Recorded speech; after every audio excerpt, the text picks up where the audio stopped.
Hey, a very special good afternoon to you wherever you are. Welcome to the Browne and Browne Show with me, Colin O'Neill. On a good-looking Saturday afternoon, it's Saturday, February 17, 2018. Good afternoon to all our listeners near and far. More so, good afternoon to the Point and Villa communities. Not forgetting the wider Antigua Barbuda, we're in your company on a good-looking Saturday afternoon. We know that you've been waiting patiently on the Browne and Browne Show. And to our neighbors, our friends in the neighboring islands, good afternoon to you as well. Welcome to 99.1. For those of you visiting Antigua for the very first time, we say a very special good afternoon to you as well. And with me this afternoon is the Minister, the Honorable E.P. Chet Green. He is the Member of Parliament for St. Paul's constituency. And also he is the Minister of Economic Development, Investment, Trade, Commerce and Industry, Minister of Sport, Culture, and National Festivals. And, I don't think I can go much more with all this portfolios this gentleman has here. But based on what I'm seeing here, in the man, I think he's quite a confident man. I have quite a few questions for him this afternoon. Mr. Green, good afternoon to you, and welcome to 99.1 FM. Thank you, Colin. Good afternoon to you. First time in your studios. Yes. And of course, good afternoon to your listeners, those at home and those across the globe, since I understand this station is servicing a global community. Yes. And when we came up with the the community-based global perspective, when we came up with that, we were very serious about, and we still continue to be very serious about our mission to taking this station forward. I'm glad that you have taken some time out of your busy schedule to be with us. As a matter of fact, listeners, the minister is going to be with us until about 10 past 6, you said? That's correct. Because you have another engagement. In English Hour tonight will be the opening of the Rock 600 yachting event, one of the major yachting events in the national calendar.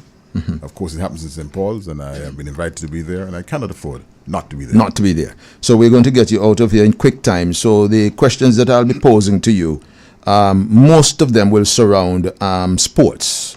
I want to talk to you a little bit about YASCO, one or two things about Carnival, maybe one or two things about the constituency. Don't limit yourself. And the Antigua Barbuda, the Labour Party. I hope I can get all of that fit in there. Don't limit yourself. And at the invitation, I can always come back. Okay, let me just introduce you to our technician on board.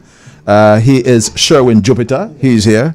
Not Mars. Not Mars. And sometimes I forget the name, so I just call him Planet. You can't get away. Can't make any mistake with that one. Anyway, listen. In late October last year, you were given additional appointment following the removal of the gentleman, Asot Michael, from cabinet. You were subsequently assigned with responsibility for investment and economic development. Am I correct? That's correct. Okay. Well, how has this shift in responsibility affect your ministry's policy going forward? Well, the policy is really government's, and so it's not mine to craft. I must say that much kudos must be given to former Minister Michael and his team for the work they put in before he got there. And so towards the end of last year, what we did basically was to follow through on the agenda which was already set. And for 2018, as you have heard me advocate in the budget debate, there are some changes in the focus. Some areas have been maintained, but we're ramping up a lot of support and focus on small businesses and medium-sized businesses. We're going to be a lot of training, exposure of those businesses, and you'll have heard the Prime Minister speak of the Entrepreneurial Fund. Yes. So within the area of economic development, there's where we are. In terms of the investment portfolio, we continue to make Antigua and Barbuda a jurisdiction that is ready for investment. There's greater focus and emphasis on local investment. Too often we have investment and we think of FDI flows, money's coming from outside. What we're doing this time around, and certainly giving more emphasis to it, because it's always been a part of the government's program to encourage local investment, but we're giving even heightened attention to local investment in the economy.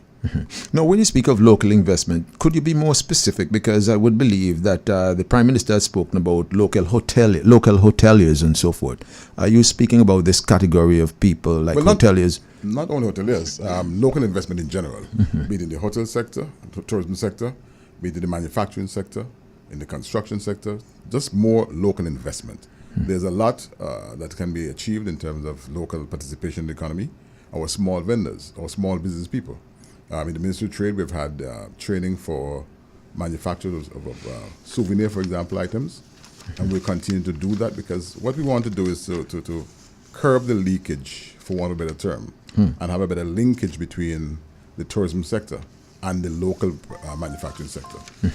In Heritage Key last year late, we have a conglomerate of local businesses coming together to open a store in the Heritage Key area dedicated towards the marketing and sales of locally produced items. It's in Heritage Key very deliberately, very conveniently, very strategically, as we tap into the cruise industry of the tourism sector. And so it's that kind of investment we're looking for, or people becoming more and more involved in the commanding heights of the economy. And so whether they be, in the food business, in the construction business, in the manufacture of goods and services, this government is making it more possible through training. And so we have incubator programs that have started and will continue throughout this year, 2018, because we are committed to the empowerment of our people through the economic activities of the nation, making sure that more and more Antiguans take part in the development of this nation. Yes, we welcome FDI flows. I mean, we always welcome investments from outside, but we also want to see, and are indeed encouraging, facilitating more investments on the part of locals in the economy. No, I can remember, and I've said it many times on this station, one gentleman called the other day and I was telling him that I know the idea was mooted since you spoke about trade and local investment and the training of our artisans and so forth.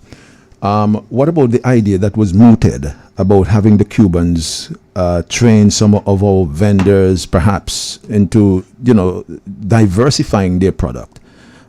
Is this all part of the plan going forward? All part of what we're talking about, Colin, in terms of increased opportunities in training, diversifying the products that we see and we have grown accustomed to, so that Antigua and Barbuda can become more competitive.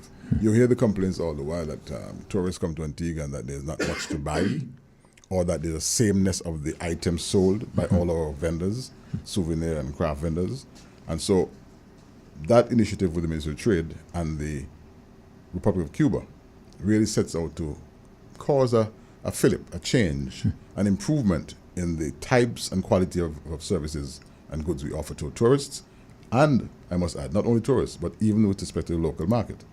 That is why, for example, when we talk of Susie's hot sauce or Mr. Shoes candles or Lewin paints, those local products, I become very passionate when I speak about them, when I ask Antiguans to buy local, because every dollar of local consumption, or consumption of locally produced goods, means a greater retention of the proceeds in the economy.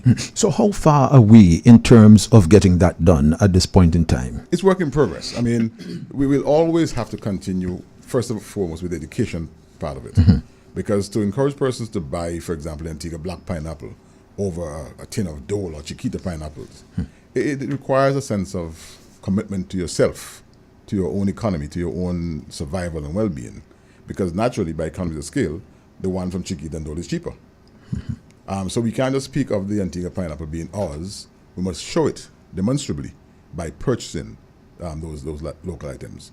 I had dinner the other night at a restaurant, and I had to ask the waitress for a bottle of Susie's because she bought some other hot sauce, Grace, I think it was. And I said to her, I like the fact that there's a Caribbean hot sauce on the table, but I produce the best hot sauce in the world. It's called Susie's, and I see no reason why an Antiguan restaurant should be serving, I wouldn't say anything but hot sauce minus Susie's. She apologized, said they did not have that one. They'll make sure they get it, that the Grace is cheaper. And that's the point I'm making.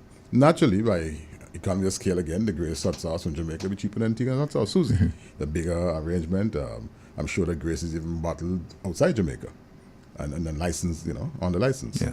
But we have to have that sense of nationalism, that sense of patriotism, that consciousness and conscientiousness which drives us to support things local. It is only so that we'll grow ourselves.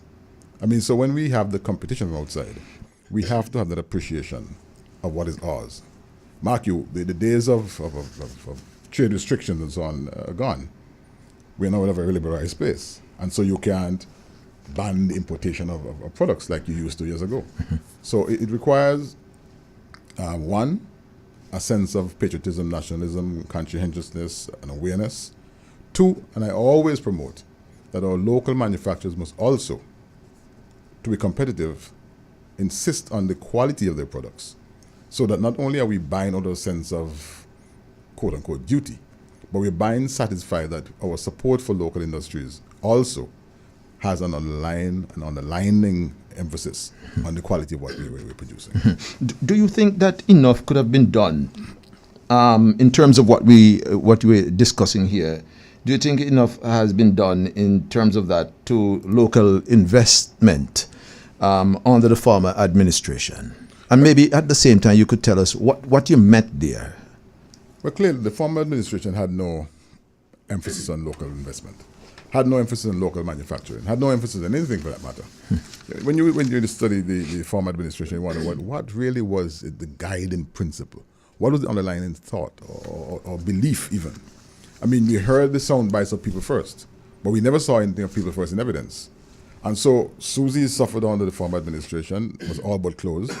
On this administration, we have assisted Susie in terms of the marketing opportunities or trade shows to Cuba, the DR, to Guadeloupe, Martinique. There's another one coming in DR very shortly. Mr. Shoes and the guys who make awnings. Our manufacturing sector have benefited from the very robust policy of this government, where we set out to showcase the capabilities and the products we have here in Antigua and Barbuda. This will continue. As a matter of fact, this will only increase. This will only improve, because this is an abiding belief. As a matter of fact, if you go back to the handbook, the Bible of 2014 elections, you will see that what I'm talking about here were things we promised. And I can proudly say things we have done. Yes, something like trade and increasing market share is not anything you can consider to be a done deal. It is always going to be work in progress. A vision has to be, first of all, at the core of what you're doing, and then supporting the vision becomes the next area of focus. And I can say, thanks to Prime Minister Gaston Browne and team of cabinet members, we continue to give that level of support to local manufacturers on every sphere, in every sphere of our national development. It will continue. For budget 2018, we have an increase in the budget allocations, and we will continue to work with local manufacturers, with the chamber, with all of the stakeholders to ensure that we continue to improve on the output from this country.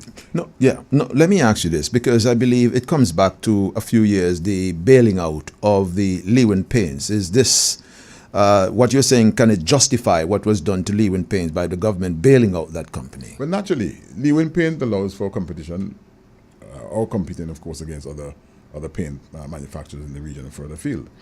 Because of the intervention and the injection of resources into Lewin Paints, what we have is not a 100% arrangement, because there's still room for improvement.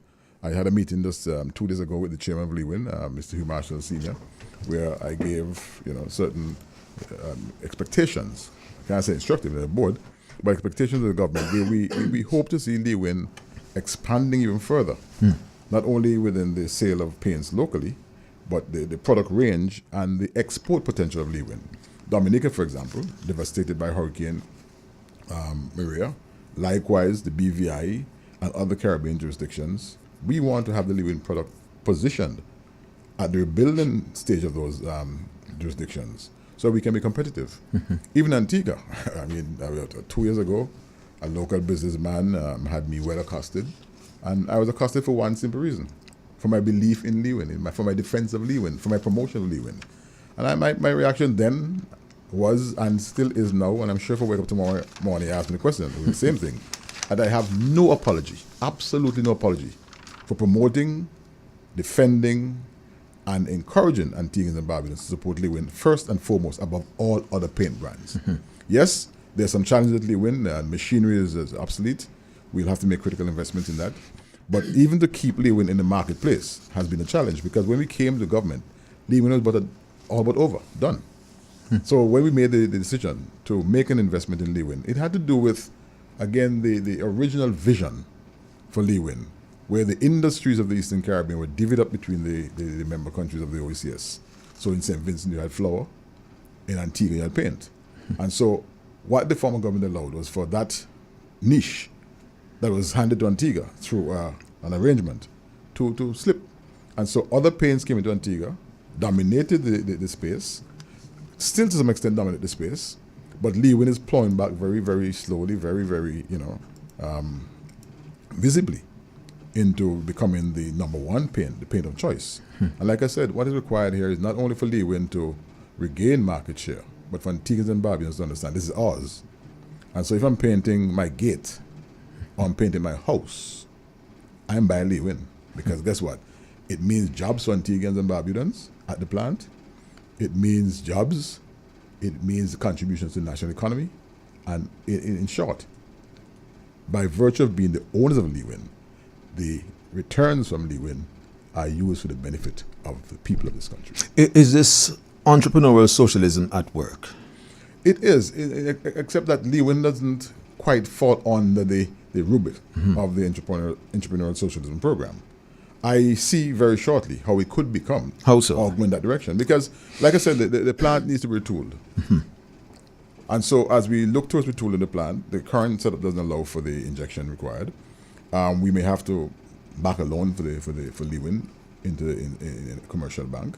And so as government takes a greater stake in Lewin so that the plant will survive and jobs will be protected, you can see how it forms a part of that wider vision of bringing benefits to the people through government's investment in what is a partial private-public enterprise. Okay. Now, speaking of Lewin, we're going to shift a little bit here because we are pressed for time as well. But while speaking about Lewin paints, on the other side, the Stanford Cricket Grounds came to my mind. The Super 50, let's shift a little bit. And perhaps for people like myself who haven't been following, maybe you can fill us in on the latest update because I haven't been following. To be honest, the last time I followed cricket, I can't do it anymore. There's too much. Viv was playing. Yeah, the last time I think Viv was playing. I got that. So can you fill us in? Can't fault you. Well, I mean. Most Antiguans who love cricket, who follow cricket, of course, disheartened by the recent performances. I can say to you that as a government, the investment, and they go right back to the point you made about sticky wicket, now called Coolidge Cricket Ground, something I don't agree with. I want to put it on the table very quickly. That notion of Coolidge doesn't sit well with me. But it's a partnership and you can't have your way. What would you rather have the name Anything but Coolidge. But I follow. Yeah, let's move on. That is hardly a point. I was going to say something pertaining to Black History Month as well, where that is concerned. But let's go on. Let's go on. And you're reading correctly. Okay. But we made an investment with the Cricket West Indies, they're called now. I mean, they've changed the name from West Indies Cricket Board of Control to West Indies Cricket Board. Now it's Cricket West Indies. We made an investment with them in the acquisition of the property. They've been the larger or the major shareholders. Government have a minority stake.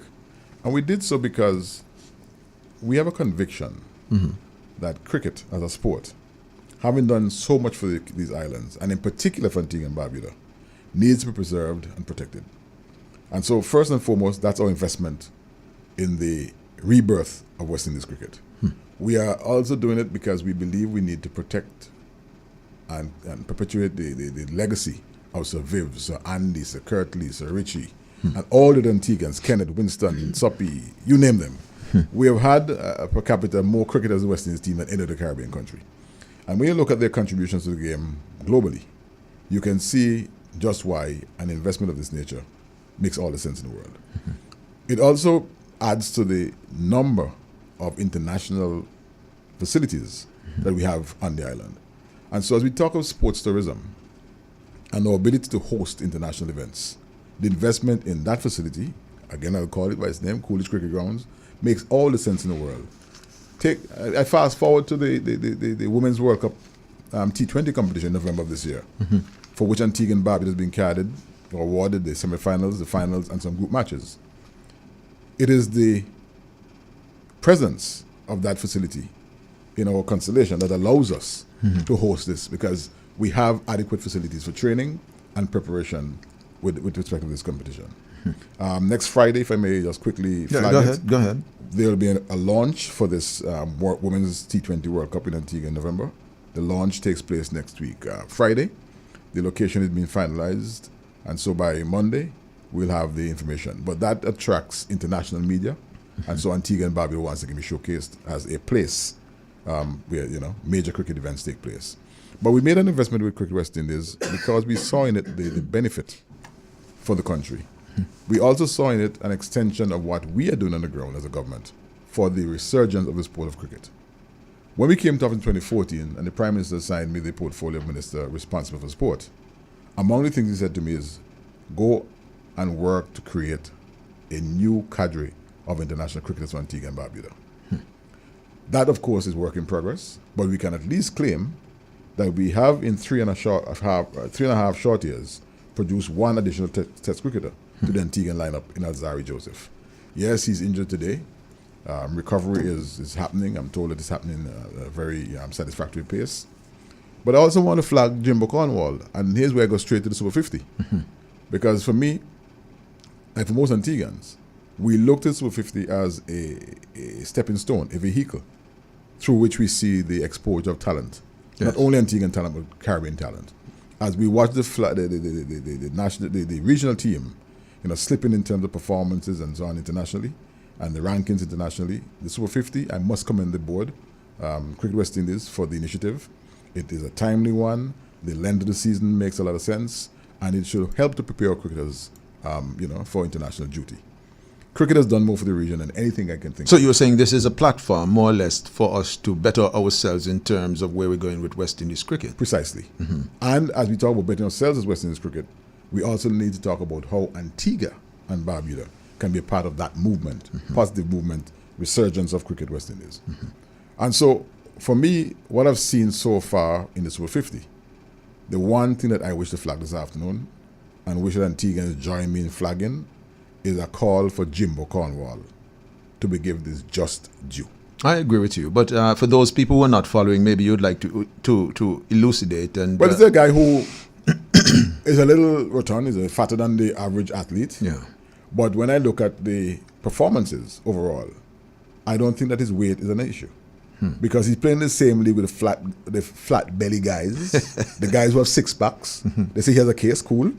But with his case, the six-pack guys are not outscoring him. They're not out-bowling him.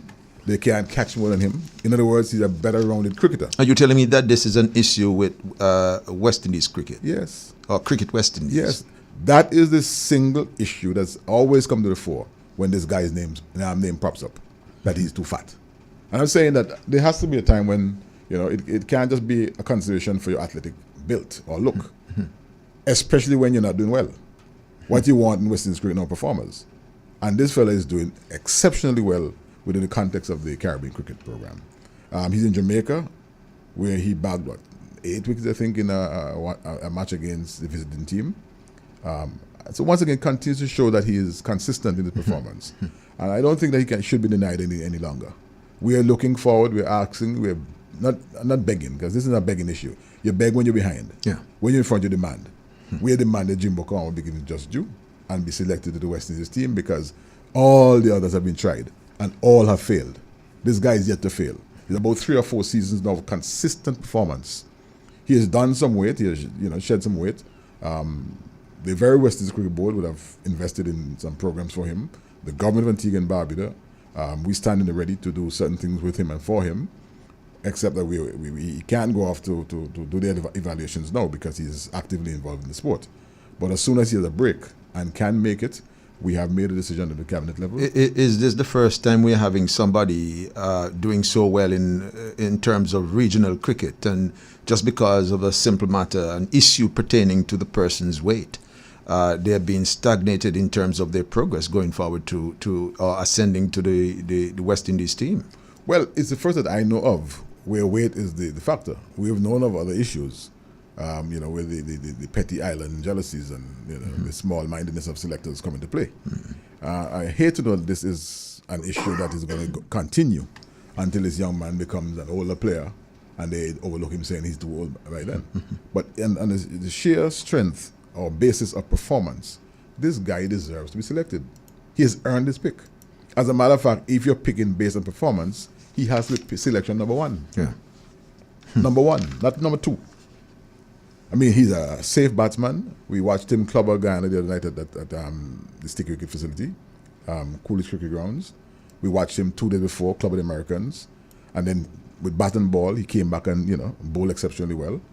And as for hands, I think he has the longest palm I've ever seen in my life. His palms are exceptionally long. I don't know. That I guess Sir Viv says to me that allows for better grip of the ball. So I think it explains. And I would dare say the bat as well, if I may add. Well, when this fellow holds the bat, he looks like a toy. He's a big guy. Eh? Yeah, he's 6'7" or something like that. Wow. A real big guy. Wow. He's big all around.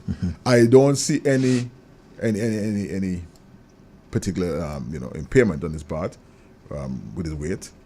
He's not running many singles. He's just having the boundary board, making nice resounding sounds. Yes. And the then, sixes and the fours. And then people in the stands throwing balls back to the infield. Yes. But he's a welcome addition, I think, to what is happening in West Indies cricket. I can only, as Minister of Sport, again make the call that he be given a fair shake. I think he deserves it. He has earned it by dint of performance. And to encourage other Antiguans to continue, in this resurgence, I must commend Kumar Rodney and his team at the ABCA for the work they're doing. My community, St. Paul's, Kenneth Benjamin, continues to provide invaluable service to the Liberta Blackhawks. Once you say cricket, they beat you. I don't know why. One day I went to the clubhouse, and a cricket was inside the cricket, the insect. Yes. And one of them guys set up on the cricket. I said, well, why? He said, that's cricket.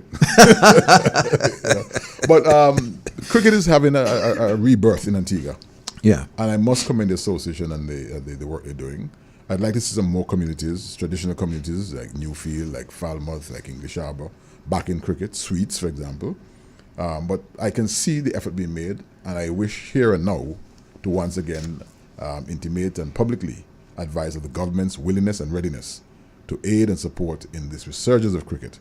It means a lot to us as a people. I mean, even in Parliament, when we announced the benefits to our living hero, Sir Viv, Yes. this is not coincidental, this is not casual. If you go back to our manifesto 2014 elections, you will see that it's there. So once again, it's promise made, promise kept. Yes. We recognize that Sir Viv has made an invaluable contribution to this nation's development, where Antigua and Barbuda is very much known in the cricketing world. And more than any other, I think his services to cricket and to this nation stands tall. And so when we announced in Parliament that we were going to pass the necessary legislation, which goes to the House this week, incidentally, or next week, it was part of a commitment to the living hero. It was part of a vision of celebrating excellence. If you really internalize this decision of the government, which is now being effected, but which was made since we're in opposition, planning for governance, you'd realize what we're saying here is that we recognize and salute excellence. We will celebrate excellence not only in Sir Viv, but in all Antiguans and Barbudans. This will serve as a motivation for young cricketers in particular, but for Antiguans and Barbudans in general, with respect to the whole process of building our country.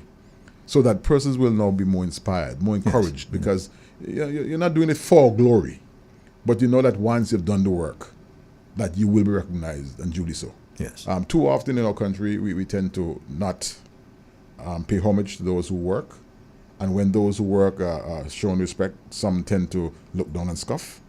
But this administration, led by Gaston Browne, we are very much committed to ensuring that excellence at every level of our society is recognized, is celebrated, saluted, and definitely what we're doing here with respect to Sir Viv is but a stepping stone, or a first step, if you may call it that, in terms of recognizing excellence and the achievements of Antiguans and Barbudans. Okay. Viv's work is not only local, it's not only regional. Viv's work is international. Global. I've had the benefit of traveling with him to major cities, to London, where in the west of England, he was like a king. I traveled with him to Melbourne, Australia, where he was given the keys to Melbourne in 2008 it was. He's, this year in March, will be in the Gold Coast, receiving the keys to the Gold Coast in Australia again. In 2010, we were in Delhi, India for the Commonwealth Games. And Colin, you have to be there to see it. I guess goose pimples is an understatement. Here we are, we're in a car going to the stadium in Delhi. And if you know the Indian rush hour, not like you've seen it on TV. I've seen it on TV. Right. And somebody spots Viv in a car. And that was it. That was enough. All traffic ceased. Wow. That's a traffic jam. We get back to the airport going to London after the games, and the airport comes to a close. Viv is spotted checking in, and everybody in the airport from all the surrounding airline desks, and the word gets inside the airport terminal. Everybody outside to get autographed, to get photographed. I'm saying, Antigua Barbuda, this is our contribution to global cricket. And so when we say that we're making critical investments in cricket, in the acquisition jointly with Cricket West Indies at Coolidge, when we say we are continuing to make sure that the stadium is relevant to the international cricket calendar, when we say we're going to invest and we are injecting critically in the local cricket program, it is because we realize the benefits of such an investment. It is live and in color. It's right before our eyes. Yeah. And so when we talk to Viv and what we are doing with him, for him, it is really a country, a people celebrating his excellence, his contributions to our country's development, making the popularity of our country as a tourism destination, and certainly to the work he's done in the furtherance of the sport of cricket. Yes, and I'm glad that you speak finally about the furtherance of local cricket. You spoke about the rebirth, the resurgence, and Sir Viv. From the time you mentioned Sir Viv's name, Sir Andy, Sir Richie, and Sir Curtly come to mind. The four nights Cricket Academy. I understand that there's a hold-up due to a business plan not being produced and presented yet. Is that correct? That's correct. Yeah. I must thank Vernon Springer of the Leeward Islands Cricket Board, who brought a young man to me some weeks ago. And through discussions, we now have moved that plan from the person who has not delivered to a new writer of the business plan. I was told that within a month of our meeting, which should be next week, we should have the plan presented to me first and then to the four nights for their consideration. But the academy concept, if I may just... So there is a committee? Well, the four nights themselves are the ones driving the process. Okay. They're the ones who stand to benefit from whatever, come to the academy. They're the ones whose faces will be fronting the academy. The academy sets out to provide training, encouragement, mentorship to young cricketers, older cricketers. If you're a young cricketer and you want to learn the game from the best, here are the four best cricketers the world has ever seen. That's the concept. If you're a current cricketer who might be going through some leanness of form, come to the very best and hear how they did it when they had their challenges. If you're an older cricketer who just want to have a nostalgic moment, come. The academy is there for you as well. And so the Four Nights Academy is intended to be a legacy arrangement for four great cricketers as they continue to give service to cricket while benefiting from their expertise. It is a novel concept. In fact, since we mooted it, I heard it being touted in Trinidad, where they're doing an academy of a similar nature. And so it's so important that we get ours up and going so we can, get ahead like Antigua normally does, get ahead of the pack and get the benefits that come. I mean, imagine young Indian cricketers, young English cricketers. When we mooted the idea first, we had intimations from China, where cricket is now being played, that they would like to, get more information on the Four Nights Academy. The academy will domicile at the stadium. So a lot of the groundwork is done, but a sound business plan to allow for the academy to really take off is what is outstanding. And like I said, we have someone who's now doing it. I will not divulge the person's name now. I'm confident that he has the ability. And as soon as we get the plan, next order of business to the four nights for their consideration, implementation, and we'll go. I see it as a second-term project as we speak. Okay, now a second-term project. As we speak. Okay, we're going to get into the politics. I could jump ahead from there, but I'm going to leave that for a little bit. What about in terms of the same Four Nights Cricket Academy? I understand you're first going to be catering to you're trying to hone the skills of our local. Talents, yes. What about going regional and international as well? You're planning to do That's that? That's it. That's what you... It will start with local cricketers. The cabinet already gave its blessings to a crop of local cricketers, selectees, to include Jimbo Cornwall and Zari Joseph and others. A cadre of coaches to support the academy. So the framework is already in place. It is just that the phonies themselves, and I agree, insist that the business plan must be clear. Because if you're going to be selling this thing to a global audience, then you have to have a very clear policy position or clear policy positions if you're going to take this program into the international space. And when you have names like Sir Viv and Sir Andy, Sir Richie, Sir Kirtley, then we cannot do anything but the very best in the representation we put forward with the respect of this project. The Sir Vivian Richards Stadium. I must commend you and the government for having that operational for a full year and continuing. Because I can remember under the former administration, it was just sitting there like a white elephant. And you know what I'm talking about. Yeah, it was a challenge. It was a challenge, but how did you go about and to get this up and running? As a matter of fact, you have a few offices for the ministry there as well. Am I correct? Well, the ministry is headquartered there. Basically, that's where I sit. I sit there in the third floor, and critical offices are there. We have a cadre of staff that support the operations of the ministry. We have an accounts section, personnel, HR department. Of course, grounds is a very critical part of that operation. When we came to office, like you said, it was basically a white elephant. Nothing was happening there. We've transformed it to the extent that it is now an income-generating component within the ministry. We rent the second floor. The President's Suite is called. It is host to wedding receptions, graduation banquets and balls, parties, conferences, conventions, you name it. It is an all-purpose facility. More functional now. Very functional. And so you can come there any time of day or night, I might add, and find things happening there because you have wedding receptions in the night. If you go early in the mornings, you will find persons exercising around the stadium. And let me just quickly pause to indicate to those persons who are exercising around the stadium who have met me and asked about the lighting at the back end. Yes. Just this past week, I had a meeting, this very week, today's Saturday, I had a meeting with our Chinese counterparts about the erecting of lights around the stadium. There's a part, the agreement with the stadium and the Chinese government is for periodic upgrades to the facility. And so we had that meeting where we'll be looking about not only lighting, but other amenities at the stadium. Keeping the stadium functional, keeping the stadium relevant. If you were to ask around the cricketing world especially, ours is the most functional stadium of all of the stadiums built in 2007 when the West Indies hosted Cricket World Cup. And so it has come at a significant cost, but I think we can say with some degree of satisfaction that is one of, if not the best kept public property on the island. We were able to host our brothers and sisters from Barbuda at the stadium after the hurricane. They left just at the 5th of February thereabout. The original date was January 31, but there are some logistical challenges, and they left about the 5th of February.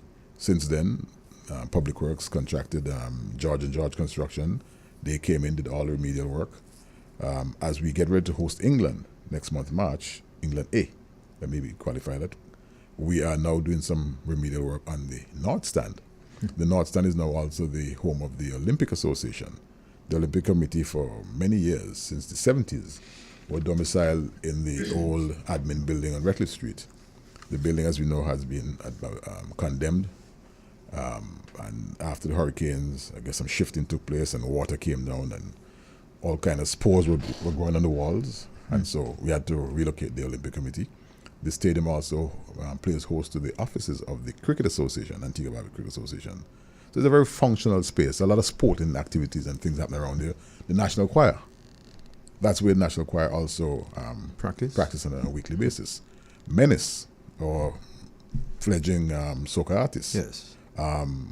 Once I made a comment 2 years ago, or just about 2 years ago, that we had 3.5 soca artists, which comment, drew the ire of some persons. Menace, recognized that he was the quote-unquote half artist, said to me, Minister, I don't feel bad about that, I take your point. I'm not all on top of my game. Part of my problem is that I don't have a place to train. Can you give me a place to train? I said, no problem, sir. Find space in the North Stand, and you and your band can train there as often as you want to. On the western side, on the party stand, we have an agreement with Kennedy's. I think one of the biggest fetes in Antigua weekly is held there. It's on Tuesday night. It's on Tuesdays. Some big fete every Tuesday night at the stadium in the party stand. So we have found ways of keeping the stadium active, keeping it busy. We are now getting ready to build some all-purpose facilities at the stadium. On the top on the southwestern side of the entrance, we're hoping to put some public gym equipment so that we continue to promote healthy living and healthy lifestyles. So you can leave Point FM in the afternoon and hustle up to the stadium and get a good workout in the public facilities. Not too far from me. Not too far from you. Downstairs where the Barbudans were, in a dedicated room, which room was purpose-built when the stadium was first constructed. We're hoping to, again with the negotiation with the Chinese, retrofit the area with gym equipment. And those will be for our elite athletes, those athletes who are representing Antigua and Barbuda on the regional international stage. And so there's a plan for the stadium, which we continue to flesh out and to build out on. And I must give fullest commendation and thanks to the Chinese government, of course through the embassy in Antigua, for the work they continue to do with the government in keeping the stadium in tip-top shape. And to my local staff, groundsmen headed by Anthony Merrick, no more to praise too much with these guys. Machinery, sometimes it's an issue. We need to make an investment in some critically needed machinery, especially for cricket. To Conley Phillip, who heads the management of the stadium, and the other members of the staff, I really want to give plaudits and praise, because they understand the vision, they share the vision of maintaining that space as a treasure. It sits in the name of a national hero. Yes. And so the very quality of it must be reflective of what this country recognizes Aviv as, the epicenter of excellence on a daily basis. And we're now looking at that in terms of how can we monetize this one.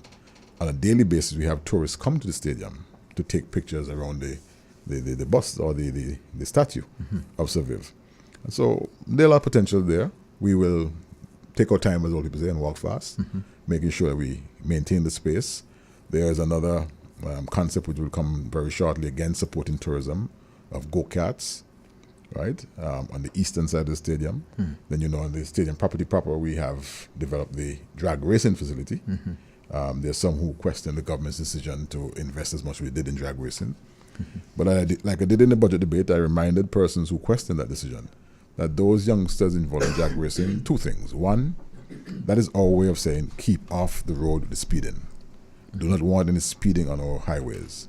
Secondly, those involved in drag racing, they are also taxpayers, and they deserve to have their area of interest, which incidentally is a very popular and major sport globally. They need to be shown some respect and regard by the government and people. Sometime this year, in a second term, we will go back to the Parliament with the next legislation to organize better and maximize the returns from the drag racing fraternity. It's an international sport of immense proportions. I mean, what you're seeing here at North Sound is but a, just a minute fraction. Oh, minute might be too big, right?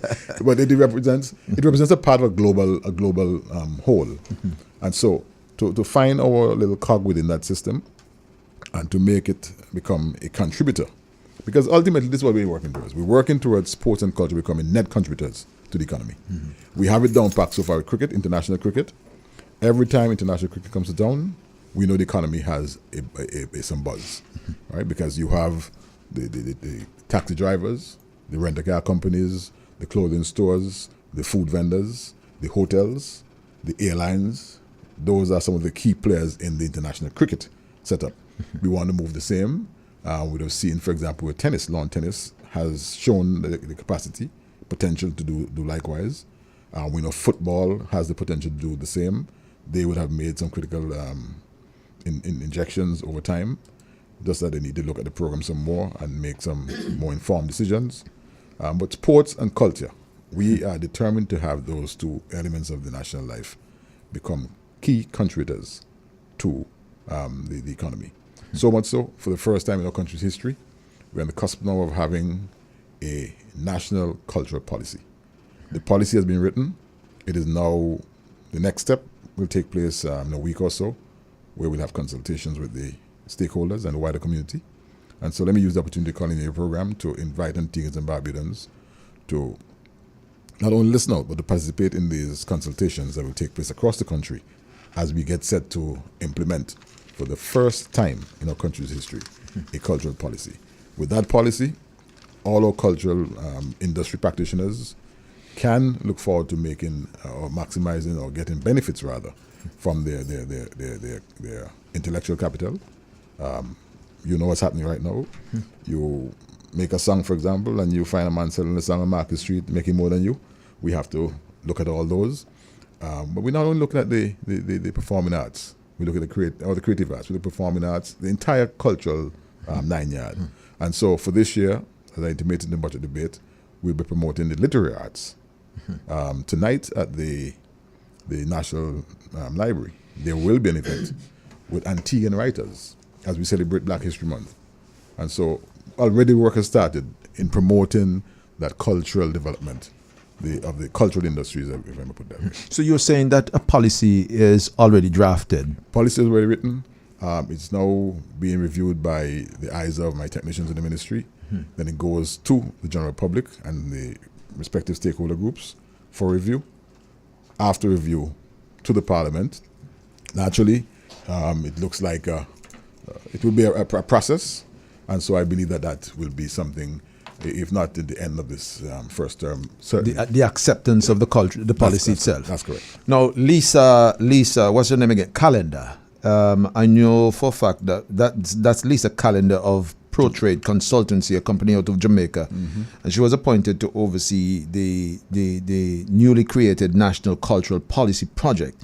Is she still on board with this creation? Well, she's done her work. Basically, she's done her work. She's finished. We will engage her if needed, but like I said, she has done the first draft, and so the draft is now, as I said, being reviewed by technicians in the Ministry of Culture. Next step will be public consultations. After those consultations, we just might invite Lisa back for the fine-tuning based on the inputs we get from the public. And then there goes to the Parliament of Antigua and Barbuda a document for consideration, which will be a protection, if you want to call it that, for those persons involved in the cultural industries of this country. That will include copyright laws and Precisely. so forth. Okay. Precisely. Now, jump back a little bit. When you spoke of the Sir Vivian Richards Cricket Stadium, the Antigua Recreation Grounds, that comes to mind. What are you doing about that, the ARG? The ARG is a mecca in and of itself. It is a place where the highest runs scored in Test cricket still reside, if you may put it that way. It is where the highest winning target in a fourth innings was also scored. It is also the place where our own Sir Viv scored the fastest Test century in cricket history. And so it has a lot of value, a lot of history. Tourists still come to Antigua, especially tourists from the cricket-loving countries of the world, come to Antigua, and among the things they want to do is to go to the ARG. And so we have to refurbish and reinstate ARG to its former glory. That, I would say, is a second-term project. We've now maintained the stadium, we have now invested in the sticky wicket. We are now, as we speak, in the current fiscal year 2018, upgrading facilities across the country. You can see it as you drive by any community. ARG will become a project for that kind of consideration and attention in a new term. It's a major undertaking. We will talk to West Indies Oil, now locally owned, at least majority shareholding, to rebuild the WIOC stand. If you can recall, it was financed by WIOC. Yes. ACB will be consulted and contacted with respect to rebuilding and refurbishing the Richie Richardson stand. The Andy Roberts stand, that is in pretty okay condition. We'll have to do major overhauling of the grounds. I want to make a declaration here, though, that as we look to cater to all the sports in the country, a refurbished ARG will be home for football. Yeah. Home for football. Home for football. So what happened to the place there at Painters? That was never intended to be an international facility. It was a training facility. Always was supposed to be a training facility. Is it in use now? I don't know. I don't even use it. I know that they put in an artificial pitch. I would have seen some youngsters there on Saturday mornings, doing a little thing. I've never heard of any major event happening there. But as you look at the requirements for international football, host international football, and as we look at our own national interest, our national teams, and promoting Antigua and Barbuda as a destination where we can host international events, not only FIFA but international events, you will see the need for a facility such as ARG. I don't think we have the capacity now to build a separate football facility. Mark you, it will not be exclusive to football. It will be where football will have first call, because we can always use the Viv Stadium as first call for cricket. And so if you have, in any given period, a 2-month period, an international cricket match, international football, we want to know if we can host both. Last year, it was very, very scary for me as Minister of Sport, and I'm sure for all my colleagues in government, when we had to give permission for football to host an international match at the stadium, Viv, knowing that in a few days' time, a week's time I think it was, they was coming to the same venue, an international cricket match. We all would have prayed that it would not rain or didn't rain. And of course, God answers prayers. That was one that was very, very, very much answered. And so we were able to have both events here in Antigua a week apart. But just imagine that it rained during the football match. You see, the cricket comes first, no problem. The football could always play after. Yeah. But if the football comes first, Trouble. Yeah. And so we are committed to ensuring that our football program, as run by the ABFA and the schools program, always will have a facility where at shortest notice possible, we can mobilize, we can host an international event, either planned in advance or where, let's suppose, an international match is due for Dominica or some other country, just call any country at random, and they for some reason can't host it, and Antigua is asked to host. We want to know we can host at shortest notice, cricket or football. And to do that, we must have 2 facilities where the first call is for one, in the case of the stadium, cricket. First call in the other, ARG, will be football. Mark you, we're not taking away from ARG all that rich cricket history, because part of the plan is also to inscribe on the old scoreboard, we maintain it. We're not going to move it at all. We refurbish it in its current state, right? And we will have the names of all the Antiguan cricketers who have played at that level permanently etched on that scoreboard. So when you walk inside, they will have no doubts about where you are. The plan is to have, for example, Viv's highest score next to his name, and his highest wicket take in the grounds, of course, next to his name, and the like. So we do value, we do place a premium on the contributions of cricket and of the legacy of cricket in the ARG. But we also have to weigh and create a balance where all the sports are catered to and catered for. Now, speaking of, creating that balance and maintaining the Antigua Recreation Grounds, YASCO, there seems to be some delay in getting YASCO ready and fixed up, or should I just say challenges then? What is the problem? Because from time to time I'm hearing about different deadlines to get it done. What's the problem? What are the challenges that you're facing? There's only one deadline. What you've heard is a very unfortunate discussion about YASCO. As persons who have their own agendas seek to, or even try to pretend not to hear that there is in fact a program for YASCO. In my capacity as President of the Olympic Committee, I negotiated with international partners, the Pan American Sport Organization, the track for YASCO. The discussions and negotiations allowed for government of Antigua and Barbuda to do the civil works around the facility in preparation of receiving the track. Public Works as a government department has the responsibility for doing the civil works, either themselves or contracting private contractors. The work started, but no sooner it started, we had the ramping up of the road programs around the country. And of course, equipment became a challenge. Even before that, the first stoppage to work was occasioned by the Christmas holidays. And at Christmas time, everything comes to a standstill. And so that was the first real break we had the work at the YASCO. Then we had the road program ramping up and the equipment shortage in the country. But I'm assured by Dr. Hanley that attention will be given. The cabinet last week made a decision that Public Works gives priority attention to Yasco. The track is supposed to be installed by the 26th, I think, of March. From the international partner standpoint, they are still ready. They are still, available to do the installation. But before that can happen, we have to complete the civil works. How old is Yasco, by the way, if I may ask? Yasco was built somewhere in the 80s by the former Antigua Labour Party administration. And I must add that nothing was done to Yasco for 10 years of UPP administration. What about the bathroom there for the $400,000? So I maintain nothing was done. So that was not completed. It started? Nothing was done. Nothing was done. There's some semblance of some construction. But for the money spent, $400,000, we know that nothing was done. I don't even wish to flag that as an issue because we have taken a position that what we are doing is the people's work.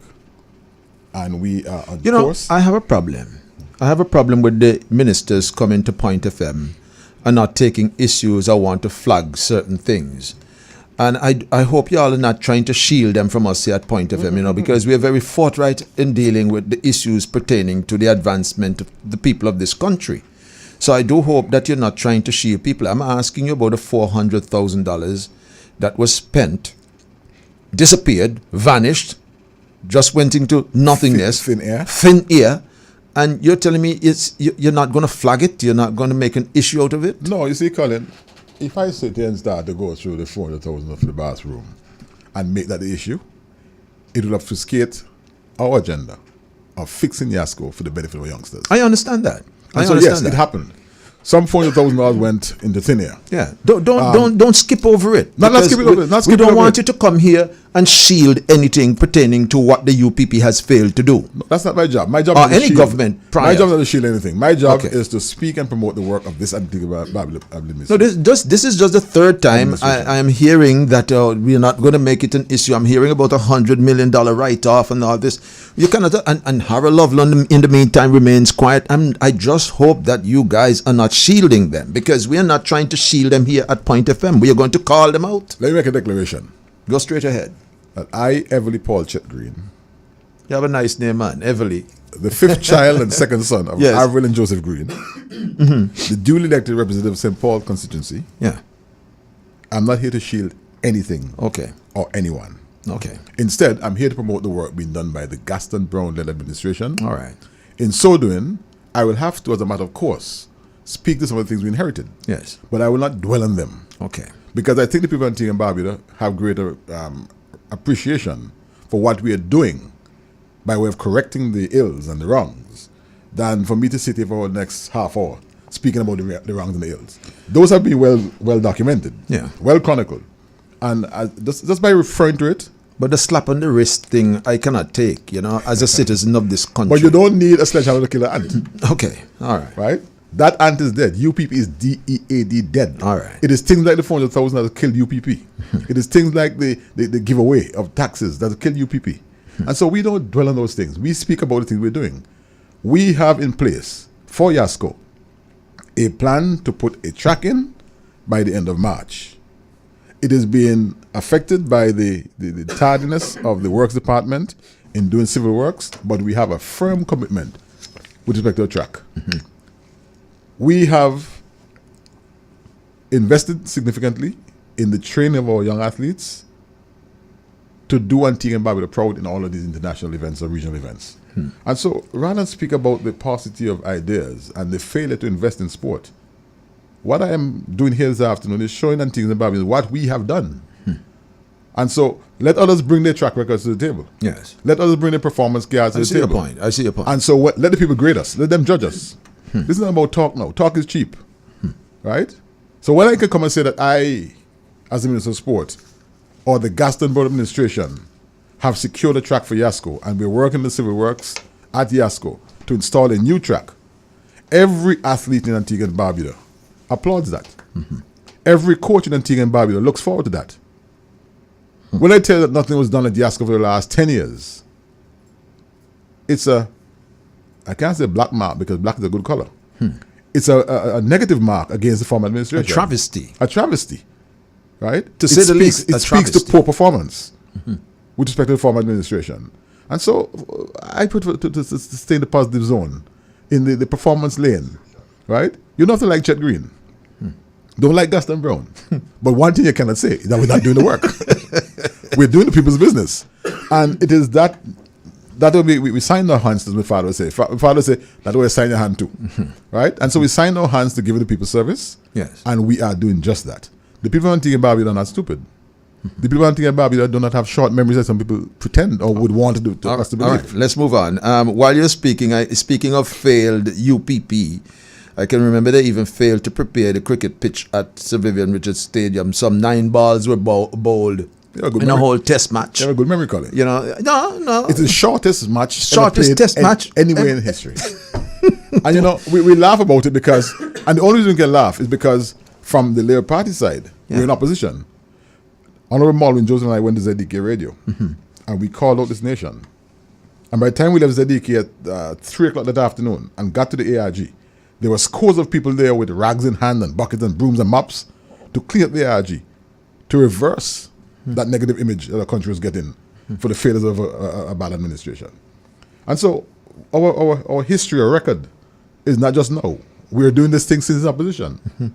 And so I can declare very proudly, not only as a minister, but on behalf of this country and its people, that for every successive year that we've been in government, Antigua has been the host of international cricket. Never before. Like you said at the start of this conversation, we had a white elephant. Yeah. It's no longer a white elephant. It's a very active space. It's a much sought after space. Young English school children coming out to play cricket. The Americans calling through to see if they can get bookings. People clamoring to come to Antigua to come to the stadium. Scores of visitors on a weekly basis with taxi drivers. I don't know, I think the Prime Minister might have given a joke. One night I was in Liberta, and a taxi driver called to say he wanted to see me. Inquiring where I was, I said, I'm in Liberta, outside the office. He said, don't move, I'm coming to see you. I said, what is so important? I'm hungry, I have to go home. He said, please, Chet, hold on, I have a message for the Prime Minister. So I waited. He came, he said to me, Chet, tell the Prime Minister, taxi man lobby, non-taxi man lobby. I'll hate Gaston Browne. So, of course, naturally I became concerned. I said, well, why would you hate somebody who's doing everything to make you do well? He said, boy, this man will kill our we. We said, but why? Why is he kill you? He said, how can you get time for count down money? He said, how can you get time for count down money, man? He said, for one job down, next job there. It's on the up and up. So he pat me on my shoulder and said, I know where I'm coming from. Tell the Prime Minister that every taxi driver in Antigua and Barbuda, thanks. We love him, we pray for him, we support him, and be assured of another term. Indeed. Right? Indeed. But I couldn't help. I mean, you should have seen my face, Colin. I had a straight face through this conversation. Because I'm wondering, what is going on here? Yeah. And after that... And then he delivered. And I could not help. Even now to talk about it, I laugh. You laugh. No, I want to go back to PASO, the Pan American Sports Organization. You said, what, we're going to get 2 new surfaces? No, a new track. A new track. New track for Yasco. And the preparatory work for receiving the track is to be done by us, the government, and the people of Antigua and Barbuda. Through the Ministry of Public Works? Yes, that's correct. Okay, so this money now, what kind of money we're looking at in terms of the funding from PASO? The entire track facility was $1.7 million. But that track itself, how long? You said since the 80s? Since the 80s. So it was built by the former administration. Under whose administration? Celeste. Was it built properly? Not even a bulb the UPP changed at Yasco. Not even a bulb. Was that track built properly? Yes, it was built properly. It was built properly. But it wasn't maintained, you were saying? It was not maintained for 10 years. But more than that, the track was not certifiable, meaning it would not host an international event. So that this time around... So it was not up to standard, you're saying? It was good for training. It was good for small meets. But you could not have an IAAF sanctioned meet in Antigua. And so you could not have the times recorded by our athletes as part of the global record. There's a record system across the world. I guess here all the time that somebody run their best time for the year, or somebody break a record, right? None of the times run at Yasco could be recorded anywhere because the track was not certified. This time around, we're ensuring that the track meets the IAAF standards. And so that any performance at Yasco will have the ability to be recorded For example, 2 years ago, I think we had a young Gerald Lloyd who was breaking records based on the times ran at Jasco. But regrettably, none of those times could be recorded. And so she'd have run the fastest time in the world at that period, recognized only by us in Antigua and Barbuda, cannot be recorded anywhere in the world. We're saying that can't go forward again. That can never happen again. And so we're making sure the track, when installed, is an IAAF sanctioned track, certified track. All right. CJ Green, is he related to you? All greens are related, with or without the E. So why when I say all Browns related? There's some kind of spell. Why when I say all Browns related, some with E and without E, people will get on my back for that? Well, partner. I don't understand it. Partner. But are you related to him? Yeah, we're related. Yeah. We're related. Okay. The greens in Antigua are basically Willikes, Bethesda, Liberta, Sweets, and Bolans. What's the latest update on him? He has had the fastest time about a month ago, 3 weeks ago, in the world indoors. That's preliminary competitions. He is preparing. I think he goes off to Australia with the Commonwealth team next month. He's going to do the 100 and do the 4x1. The young athlete with a lot of potential. I think we're yet to hear, a lot of good things from him. Okay. You're still the president of the NOC, That's the correct. National Olympic Committee. And will be for some time to come. And will be, because I can remember some time ago you said that you mentioned that you were not going to throw your hat in the ring to become the president again. What changed your mind? I did indicate sometime early last year, I think it was, or the year before, that I would not seek re-election. But no sooner than making an announcement, a number of members, the majority of the member associations, spoke to me and asked that I reconsider. I remember one member, Everton Cornelius, journeying to my house, telling me that's nonsense. You can't leave yet. Mark, he seemed to have changed of heart. I don't know why, but Mano and I had that kind of conversation. He came and discouraged me from leaving. He indicated a number of reasons. Among them was the evolution of a policy which would have government and the NOC work together in terms of the funding and other opportunities for athletes. The benefits of already we're seeing, because like I said, it's through my presidency of the Olympic Committee that I was able to negotiate the track. And it's through my ministerial portfolio that I was able to commit government to doing the civil works in the same conversation. Funding of our athletes and national associations, we have been very successful in the model we're working on right now, having part funding from government and from the NOC. With respect to international fees to WADA, that's the World Anti-Doping Agency, that is also shared between the government and the NOC. So there's some positives. What I would want to do is to make sure that I won't be in both positions forever. And what I want to do is to make sure we document the model so that even when I'm gone, and I've gone from office, I've gone from from my earth nap, that those policies, once they're positive and they bring benefits to athletes, will continue. In a small country like ours where resources will all be challenged, it really is important that we have that level of synergy between the government operations and the Olympic operations. Which brings me to my next question, because I can remember some time ago 2 former regional ministers, one a minister of tourism out of Barbados, a fellow by the name of Noel Lynch, and out of St. Lucia, I think Sean Edwards. And they felt their position was that holding the president's position is a conflict of interest situation. How do you see your current position as the president? Do you see it as a conflict of interest? I'll answer you in 2 ways. One, news is about interest. The 2 persons you mentioned were brought to another radio station as hired hands. And so they had no option but to state a rather ridiculous position of conflict of interest. The other way to answer is this. No sooner than I became Minister of Sport or Minister of Government, I wrote to the IOC and gave them the full position. Remember, I was the president before I was elected and became minister. So I wrote and gave a background, which they knew, of course, but I put it in black and white. And I asked for their guidance and opinion. And the IOC, who is the ultimate authority on Olympic matters, wrote back to say that there was no conflict of interest. They gave a prescription. For example, when I speak as Olympic president, I must declare that I'm speaking in that capacity. And when I speak as minister, I so declare as well that the government or no government can have me or anybody installed As president, it has to be the wish and desire of the members of the Olympic family. And so there's no conflict, in short.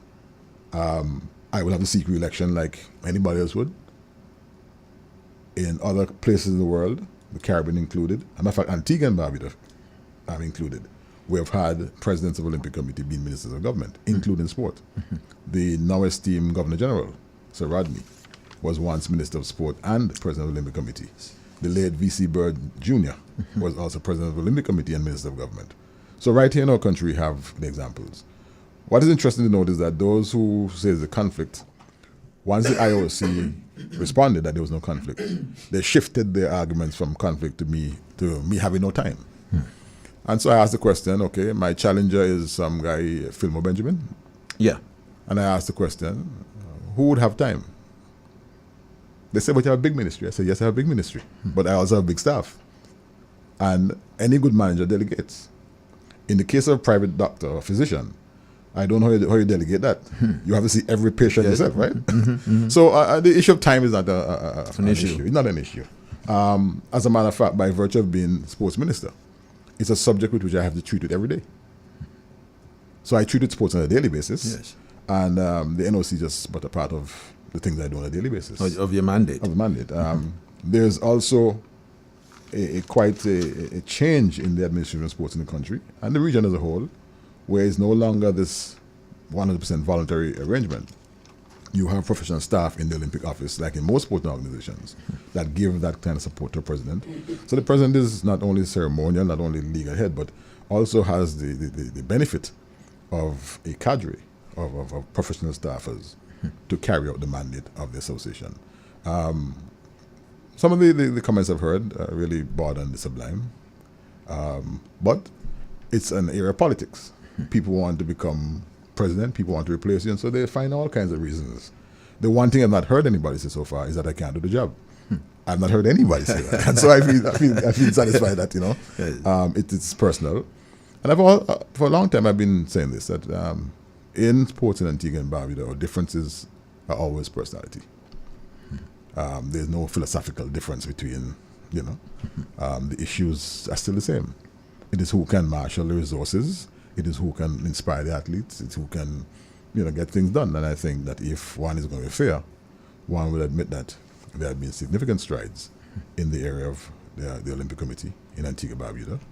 Our voices, our support is sought wide and far. I myself serve as a member of the Pan American Sports Organization Youth Commission. I serve as a member of the Commonwealth Games Federation. And so, the contributions to sport are well known. Some time ago, some good friends of mine wanted to take over football in Antigua, and they vilified me, they ridiculed me, they called me anything but a child of God. I'm not one to laugh after people's demise, but I don't need to say anything further. If you're going for any position, you don't have to strip someone down, you don't have to vilify someone, you don't have to ridicule someone. All you have to do is have a positive program and show that you make a difference. If you're going to anything for the wrong reason, look out, you're in trouble. I don't say anything else. If you're going to anything for the wrong reason, look out, you're in trouble. Today we see what happened to persons who have made it their business to fight and to drag down. Okay, we're getting closer and closer to the time when we're going to close, because listeners, we have a short evening today. The minister has another appointment, so he's going to leave us at around 10 minutes after 6, he said. It's now 25 minutes after the hour of 5 o'clock. And I have a few more questions, and we're going to try and get it all wrapped up quickly. We're going to open up the lines momentarily. But, Mr. Minister, how prepared are we? This is 2018. How prepared are we at this point going into the 2020 Olympiad in Tokyo? The first round of Olympic scholarships have been issued. A second round is expected to be issued shortly. And so what we have when talking about is funding for athletes and preparation. The Olympic elections, once the meeting resumes and those are completed, the elections that is, would have a new mandate, a new executive to further the process of athlete preparation. a number of our athletes, as you know, are based overseas. And so we have to find that way of financing their programs, of allowing for participation in competitions leading up to. So, for example, next month in Australia, the Gold Coast, the Commonwealth Games become a very important part of that preparatory stage of our athletes for Tokyo. Then you have the CAC Games in Colombia later this year. That's also another important part of the preparations. And so all of the continental and regional games, or international games, in the 4-year cycle before the Olympics are important events for athlete preparation. Then, of course, you will have other smaller meets to which our athletes will prepare, represent the nation. I can't say we are ready for Tokyo, but again, I can say that work is in progress. Things are in train with the funding of athletes on the Olympic Scholarship Program, the selection of elite athletes for the respective associations that will seek qualification for the Olympic Games. What I would like to see is at least an additional 2 athletes, and that's my level of increase in the team, at least 2 additional athletes, or 2 additional sports rather, included in the national lineup for Tokyo in 2020. I can remember some time ago you were not the Minister of Sports yet, but you were the head of the NOC. And you had just gotten back from one of the Olympics, and you mentioned that we need to have a more well-rounded program in terms of our Olympic personnels. You mentioned archery, for example. I can recall that. You mentioned archery. Since then, we haven't heard anything else in terms of rounding it up, doing other things. Because, for example, I've seen people from Jamaica throwing the discus and the javelin and all these things. I believe people here can do the same things, but why is it we're not rounding up our people in terms of doing something else different? Because we continue to see that our athletes, they continue to fail to medal at the Olympics. So why? So perhaps we could look at the issue of getting more well-rounded, a more well-rounded program. Don't you think so? There's justification in the expectation on your comment, but there's also concern with respect to funding. And so it's chicken or egg. As we go in search of an expanded Olympic sport calendar nationally, there's a corresponding increase in financial output to make sure those very sports can be well funded and at least properly prepared for the games.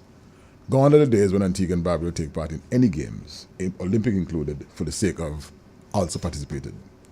We want to have athletes at these games that are competitive athletes. I think the closest we came to competition was last Olympics in Rio. I don't want to go back to the story of our sprinter, but I think the entire nation really expected great things from this athlete. Our 4x1 team, we still hold the Pan American record. We did not medal in the Pan American Games in Toronto, but in the heats, we set a record for the Pan American Games. And so the potential is there. What we're doing now is to use the resources we have, which I spoke earlier about, the marrying of resources from the public coffers and from the Olympic coffers to better prepare our athletes. One of the things, Colin, that we've been able to do, and let me personalize this one that I've been able to do through the holding of both offices, is to spot and nab cheats. Associations, I won't call any names now, but if they provoke me, I will make it public, where associations were double dipping. They were writing to the government for funds to go to an event, let's say in Guadeloupe, and writing to the Olympic Committee for the same event in Guadeloupe. And because there was no relationship between both the government and the Olympic Association, they capitalized on that. Cheating. A big word you will capitalize. They're cheating. And so we're able to stem that. And so the resources that are available now are better used, because we can now marry government resources with NOC resources to provide more for the athletes. You see what happens when one association comes to the NOC and gets $20,000 and then goes to the government and gets 20. It means that other sports, other disciplines, other athletes are left without even opportunity to get benefits. And so that's one of the things that we're working on, really tightening And one of the things that I'd like to leave is a legacy, the whole funding of sports in Antigua and Barbuda, where the Olympic resources and the government resources are used effectively to promote our athletes, be it in training or in competition. What's your budget, your ministry's budget allocation? I can't recall. Is it about... We get about $30 million, but of course it's not just sport, it's sports, it's trade, it's all the other things. Yeah. So which one are you going to make priority? In terms of what? The ministry? Yes. No, the work plan. In terms of how you're going to use it for your expenditure, which one are you going to make? The work plan for the ministry is already created. It's clear. We have a very clear work plan. It's in the budget statement, in the document. And what we'll do is try to keep the activities of the ministry within budget. It's difficult, I must say, because, for example, the area of culture and festivals is very dynamic, right? Likewise, the trade and industry portfolio is very dynamic. But you can have areas unbudgeted that you have to deal with. But I've asked my team to, as best we can, try and use 2018 estimates, in a very tight management. Delivering on the objectives of the ministry's work for 2018, and of course in furtherance of the government's agenda in the areas of ministerial responsibility. Okay. Now, a number of communities, I think I gleaned about 12 communities across the country. They're going to be benefiting from a recent government initiative that you spoke about during your budget presentation in Parliament. And I noticed out of the 12, the Grays Green community has been singled out for big benefits. That's a twofold question here. I want you to tell me if you're in a position, if you can remember the other 11 communities, and why is it that the Grays Green community has been singled out for big benefits? Greng is a special place. Greng. Greng is a special place. Yeah. I mean, they have produced more athletes than any other community in this country at the national level. Even Villa Point. And I know maybe people like Fumancho will call in to challenge me, but I have my notes and I'll match him name for name, right? To show that the Greng community, Grace Farm, Green Bay, down to Five Islands community. Yes. Hatton, you name it. Yeah. They produce more athletes than any other community. They continue to do this. And so I think in recognition of that kind of national input, it's only fair that, on the expansion and renovation of facilities initiative, that they be given that recognition. Also, it's a very clear indication that ours is not a political or politically motivated initiative, because currently the constituency is not held by the Antigua Barbuda Party. The former Prime Minister is still the sitting MP. Mark you, the work we do there should inspire the residents of that community to show that level of reverence and support and respect for the Antigua Barbuda Party, to the extent that next elections, our candidate London Benjamin will benefit from the support of the residents there. But again, very, very important to note that it's a clear indication that ours is not a politically driven program. It's one that recognizes the contributions of that community and our expectations that that community will continue to deliver with respect to the churning out of athletes in various fields, cricket, in football, in basketball, that they've been doing over the years. Before you go forward in identifying the other 11 communities across the island, tell me if I'm correct, the Chinese-funded center is going to be, it started, right? The basketball court upgrade, has that been completed yet? That has started? No, the basketball complex upgrade at Green Bay School has not started. TIGA is currently working somewhere, I think, in Bowlands, and the one in Grace Farm becomes the next That's Tiga Peters. Tiga Peters. Yeah. I think it's the Eastern Peters. Eastern Peters, yes. That's my good friend. Eastern Peters. That's my friend. Yeah, go ahead. When I heard his name, I couldn't help but remember the whole Eastern Airlines. That's what my reference to remember his name. Yeah. So there's where he goes next in terms of that facility, upgrade. The Chinese-built facilities, those are also very advanced, the construction of that is. We did a tour there this week, earlier this week, I think it was Tuesday. Senator Benjamin and I, we did a tour there with ABS TV to show Antigua and Barbudans the work that's going on, and to have the nation appreciate the fact that we have not dropped the ball, so to speak, in our commitment to deliver the center to the people of Grace Green. It is the basketball indoor facility, the first of its type in Antigua, and I dare say it should be the best in the entire OECS when completed. Right after I left there, I had a chat with the Chinese embassy rep, where we are ensuring that the floor for the basketball court meets international standards. I had spoken earlier about Yasco and the fact that the track there was not at the international standard. We're ensuring that the basketball surface at the King George facility, knock-a-block facility if you want to call it that it meets international standards so that Antigua and Barbuda can host international basketball events, attracting NBA level players. One thing about this government, we don't think small, eh? I realize that. We are from a small country, but we are not stopped by the horizon. That is our that's Your where mantra? That's where it begins. It begins at the horizon. Okay. We keep moving, we keep soaring for the skies. We believe that in a global environment, that Antigua and Barbuda is not only satisfactory to say we are members of the global community, but we must also be participants and competitors in a global space. And so when we talk about sports tourism and a basketball facility being built with indoor facility, that is, with air conditioning and all that, we must be able to host international events. We must be able to write off to some NBA team and say, hey, make this place your off-season training camp. We want to have that level of presence in the global arrangement. And so, Grace Green, your projects are well on the way. The Chinese gave their date, I think it's June the 8th, is the date for the completion. Of that facility. We had a little snag this week where cement in the country was scarce, and that is a function of the booming economy. Somewhere along the line, we failed to do the calculations consistent with the types and amounts of construction that's going on in the country, and so we had a little hiatus there. Cement arrived in the country yesterday afternoon. I'm proud to report that. So they're going to jumpstart. Cement arrived yesterday, and so all the projects will be back up and running come Monday. But the other communities, if I may attempt answering your question, would be, of course, and the old adage, pass any picnic. Yeah. Liberta, Falmouth, English Harbour. Those 3 basketball courts.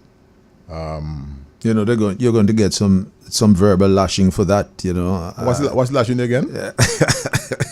Well, if somebody, the Prime Minister did a few roads in his constituency because they were badly in need of repair. Come on. And then all of a sudden they're saying all roads lead to Point FM.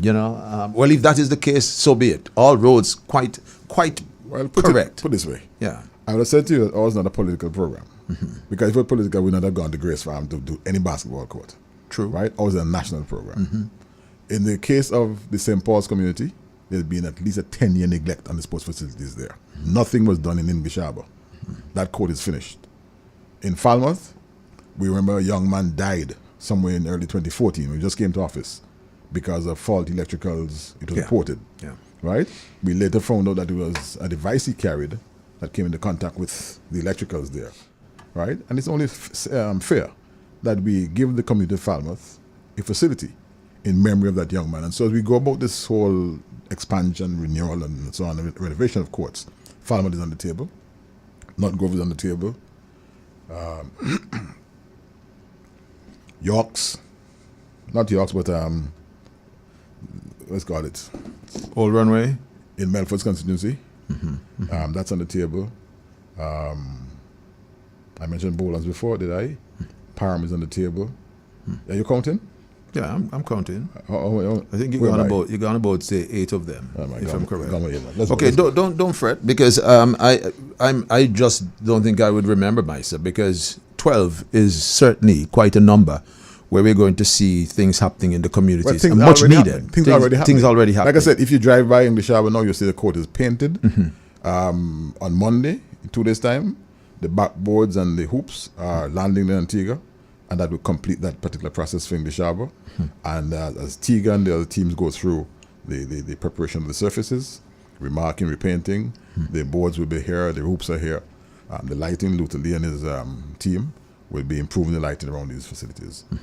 The intention here is clear: to make sports a priority activity among our youngsters, to bring life to our communities, with positive activity in sports, healthy lifestyles. We know all the cases of that we have at the hospital, non-communicable diseases. Yeah. Right, and so we're using sports as a very important and powerful tool in addressing that situation. At the same time, it brings camaraderie Yes. to our youngsters. I was in conversation very recently with Sir Viv. I don't want to speak to it in detail, but it's a project that he intimated to me, for which the cabinet has given blessings, and we'll be working on a project to again use sports as a positive tool for national cohesion, for national development, and certainly for the inculcating of positive values and habits amongst our youngsters. I see that, and I'm happy to hear of the return of the Community Development Sports and Games Department. A very important. But I can remember you have said this more than once. You're going to have a rebirth of the Community Development Sports and Games. The difference is this time. I want to know what's the impetus now. Why you're so confident that you're going to get it done? If you go to budget 2018, you will see it there. And so, whilst the vision was always there, the matching resources are now being made available. So it's now in your estimates? It is in the estimates. Okay, so we're going to see that coming back on stream. Who's going to manage the program there, the facility? The operation will be managed by Kenny Benjamin, former West Indies pacer, and a cadre of coaches and other technicians. We will be focusing on the community-based programs. What we realize over time is that there's a void, and we're losing a lot of athletes between school sports and association sports. We also have seen a whittling down, a diminishing of the number of scholarships offered to our young athletes, as there's no agency marshalling that particular effort. And so we also witness the whole fall off of a number of athletes who have now turned 50 or 40 plus no longer take active part in sports. And so we are looking at the mentorship that could provide for youngsters by extending the playing life of seniors. I know the Prime Minister, for example, goes out to West Indies Oil on a weekly basis to play football. And so he'd be glad to know that this program is catering to people like himself. Where we have a component of the program that looks to extending the playing life of adults, adult athletes. There's also an element of the program which addresses senior citizens. That started already in Liberta. So the pilot is already in place, where twice a week you can see the elders in Liberta going to the beach, doing nature walks, doing exercises on the court. And so that kind of program we hope to replicate across the country and keep our senior citizens in good shape. Some of these challenges that they have, some of these ailments, a little stretch here and there, We'll do fine. Okay. We're going to open the lines now. You're listening to 99.1 FM, Point FM. Everyone listens to this radio station, especially on a Saturday afternoon when we have the Browne and Browne show. Well, today the colors are in a different form, not brown and brown. It's a brown and green thing here this afternoon. I have with me the Honorable... You heard Kimbo when he left there? What he said, that the herb usually... Is it a herb green before you turn brown? Yeah, but the essence is when it turns brown. It's better when it's brown. So I remind him, it's only 15 grams. 15 grams. By the way, what's your take on that quickly? Because I'm going to open the lines. I want to give the people at least half an hour to talk to you. No, I gave my take in the Parliament. Quickly. As a matter of fact, I will say that I was the first member of Parliament, albeit in the upper house when I did it, in 2009, to advocate for the decriminalization of marijuana. And so that this bill recently passed in both houses of Parliament, or so far passed in the lower house, in fact came to the Parliament, was for me the full circle, so to speak, of something I would have started several years ago. The reaction from my constituents and across the country is certainly one of appreciation. And as I did in the Parliament, I do now, I will advocate for the responsible use of, remind that it's not a legalization issue, and that where youngsters, underage youngsters, find themselves exposed to substance abuse, that the law also caters for the caring. Yes.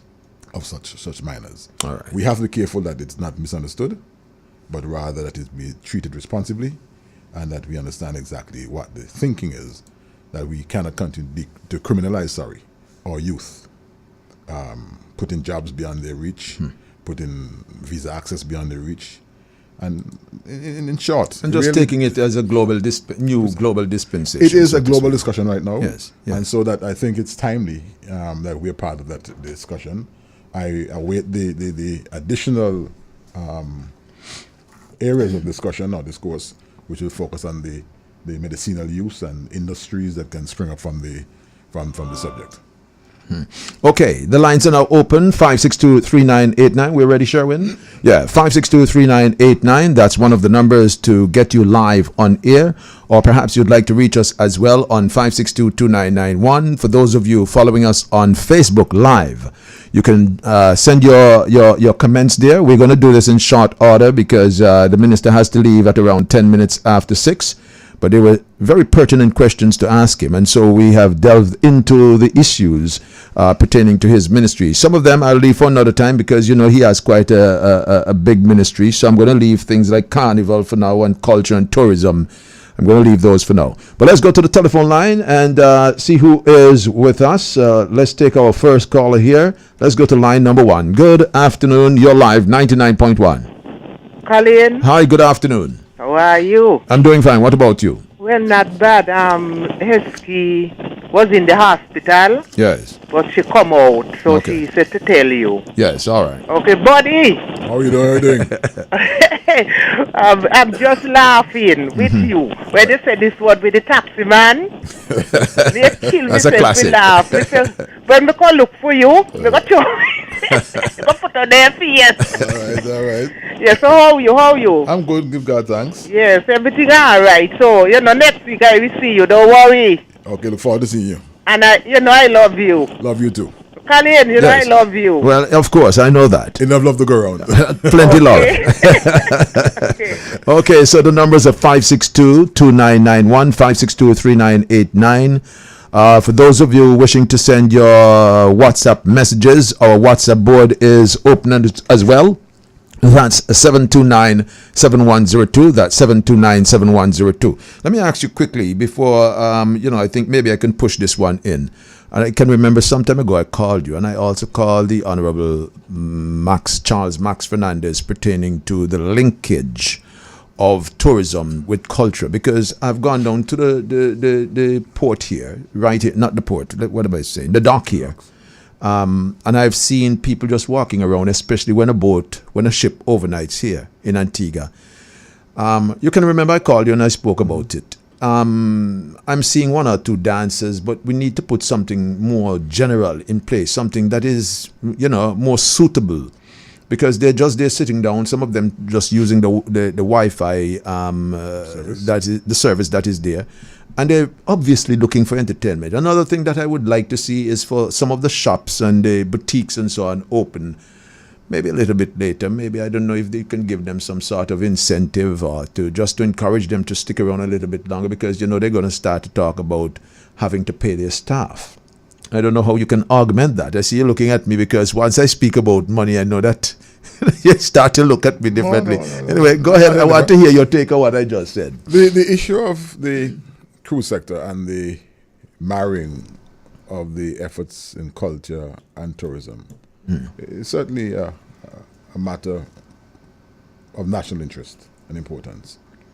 We would have, this past December, on 2 occasions, had joint activities, culture and tourism. When we had the bumper visit, Boxing Day, I think it was? Yeah, Boxing Day. And another occasion we had some 4 vessels. We did put on some cultural displays for the benefit of the visitors. The challenge here is this, Colin.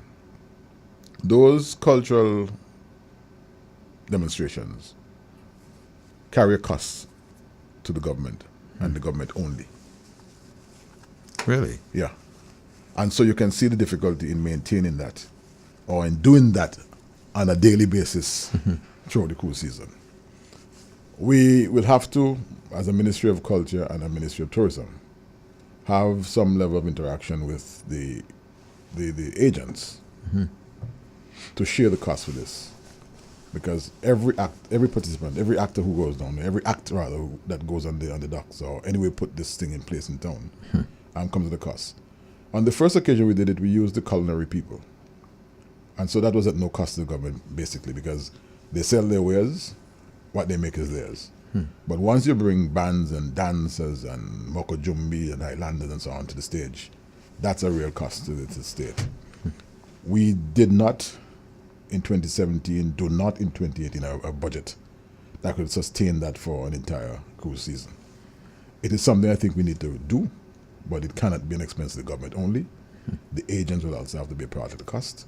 And I have no objection or have no fear in saying that the government will carry a fair share, but it has to be a shared cost because it does not bring in additional revenue to the coffers of the state.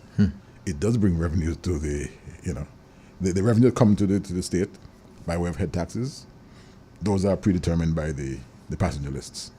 Yes, adding the cultural exhibits to the offering of the country to a guest is something commendable and encouraged, but we have to look at how we do it, lest it becomes a negative net effect. Okay. All right. So 562-3989, 562-2991. The WhatsApp board is open as well, 729-7102. Let's go quickly to the WhatsApp board and see what this person has to say. Can you play? Okay, this is not for us here. The person is asking, Colin, you're right. Put it on. Okay. Ask him about New Winthrop's basketball court and netball. Chet Green, is New Winthrop's basketball court in your 12? No, it's not. Potter's in the St. George constituency is in the 12.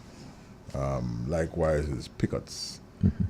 Again, for the writer of that text, let me just indicate very quickly that this is a first round of a national initiative. And so it doesn't stop with 12. In this iteration, we have 12. By the time we come to budget 2019, others will be included. That is why I made the point in Parliament and make it here again, that I'm calling on the communities that benefit from this particular initiative to treat responsibly the upgrades to facilities. Because, for example, if we did one in Liberta, let me use Liberta, my own community, so I'm saying picking on them. If we did the Liberta basketball this year, and by 2019 we have to go back to Liberta, it really defeats the purpose. So we are asking the communities, once we would have upgraded your facilities, that you treat them responsibly.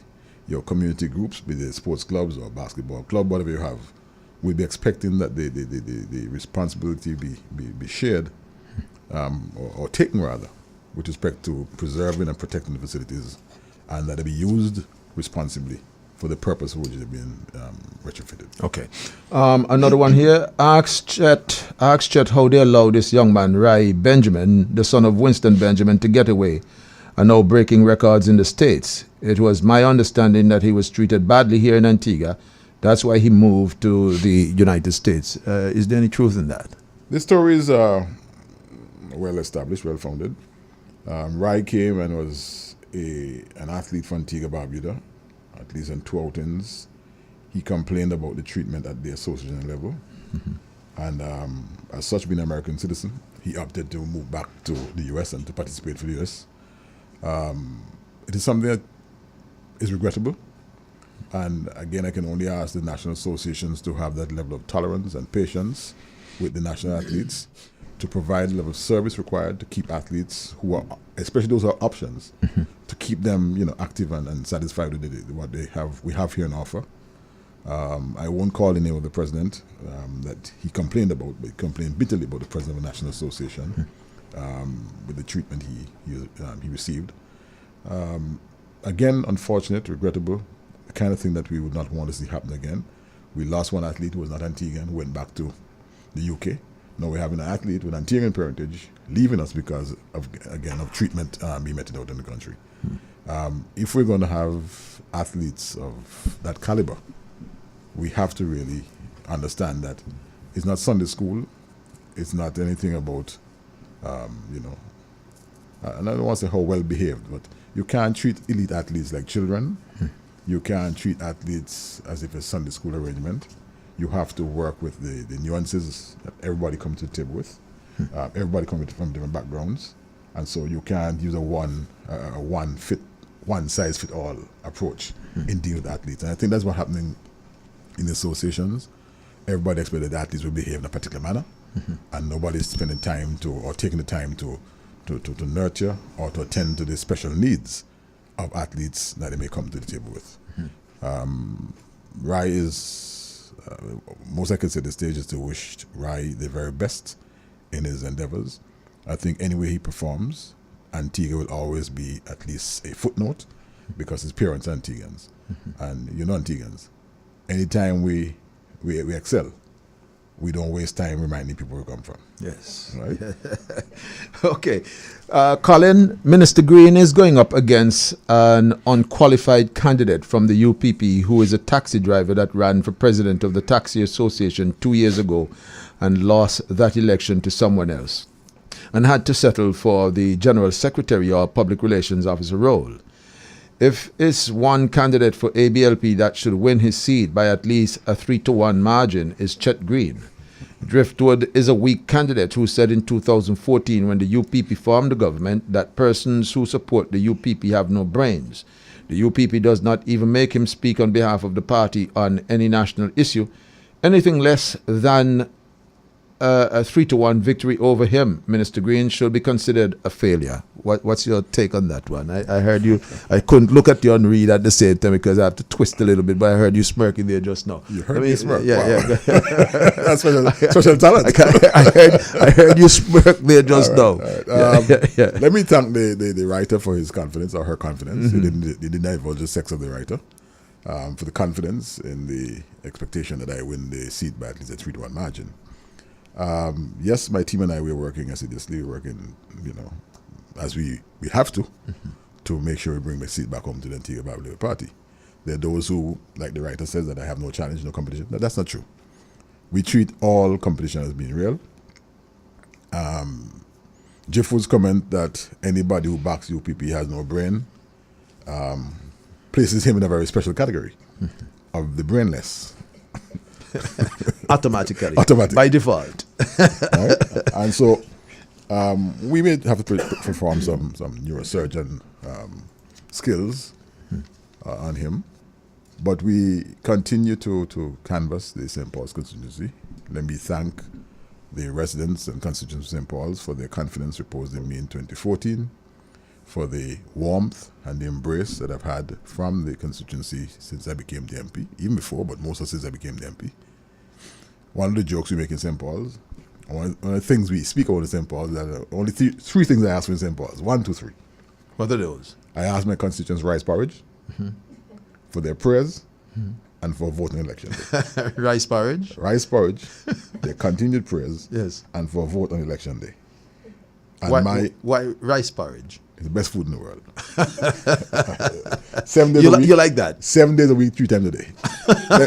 let me say hi to my wife and children who are in Canada listening right now. And tell them, my dear, you need to come home. I need rice porridge. But the relationship with my constituents is a special one. As you go house to house or you interact with them, or they come to visit me at the office at home. And one of the things I must say, Colin, that I have a very special constituency. Apart from being the most picturesque part of Antigua, the most beautiful part of Antigua, the part which has the most of Antigua's history, are very special people. When you say they come to see me at home, you have to wonder who is really the owner of the house. Because they go straight to the kitchen, they make their own tea, cut their own bread, and do what they have to. They offer me a sandwich sometimes.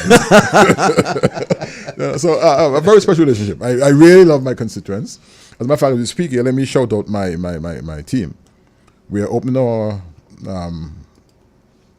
office, our headquarters in English Harbour next week.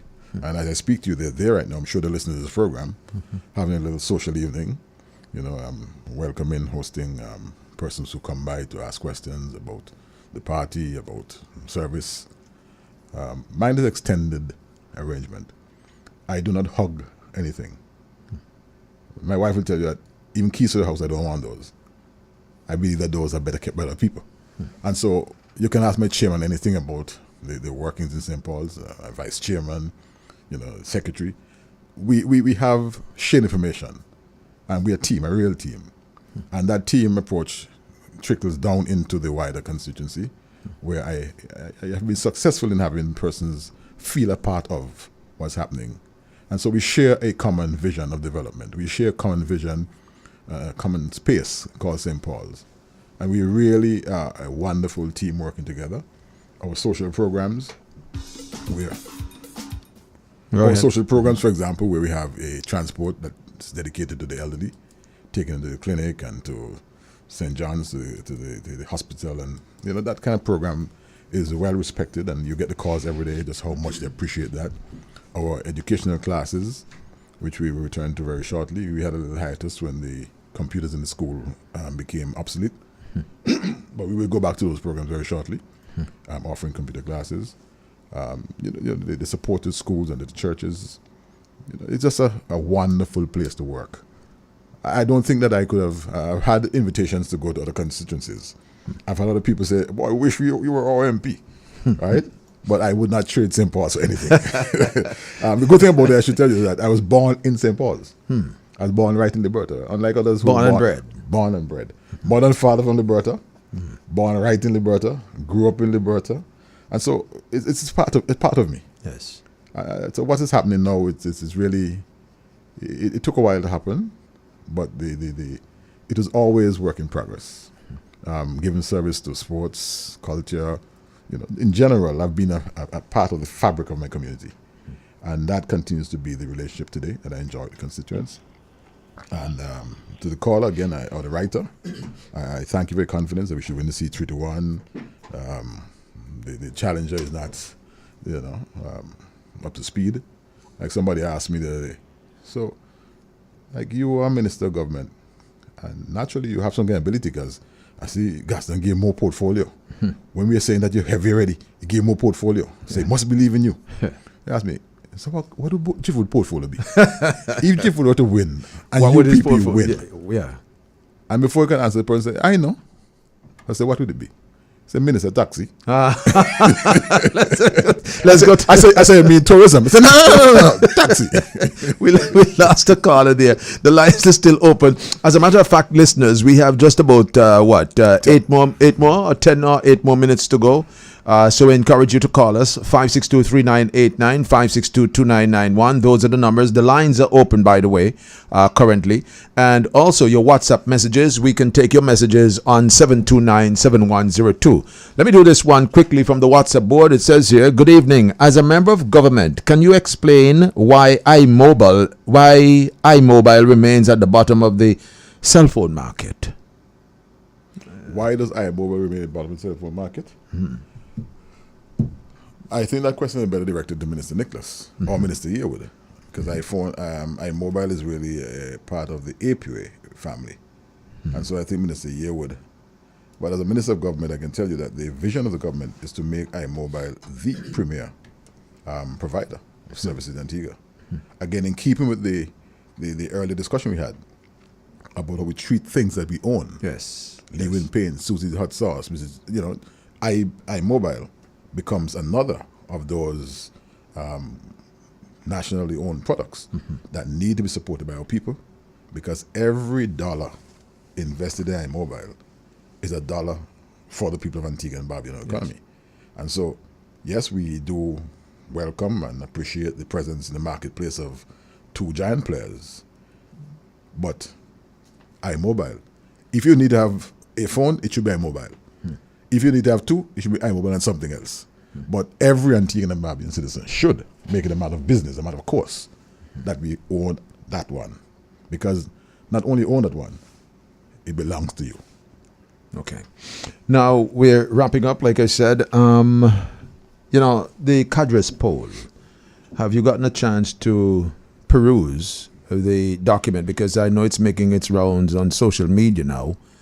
And I also want you to give your take on the mock poll that was done by the Free and Fair Elections League, Rick James poll, some people call it. And you want me to come here to see you to the station? No. I just talk about mockery? No. No. I just want to know what's your position pertaining to the Cadres poll, and we've heard about the mock poll as well.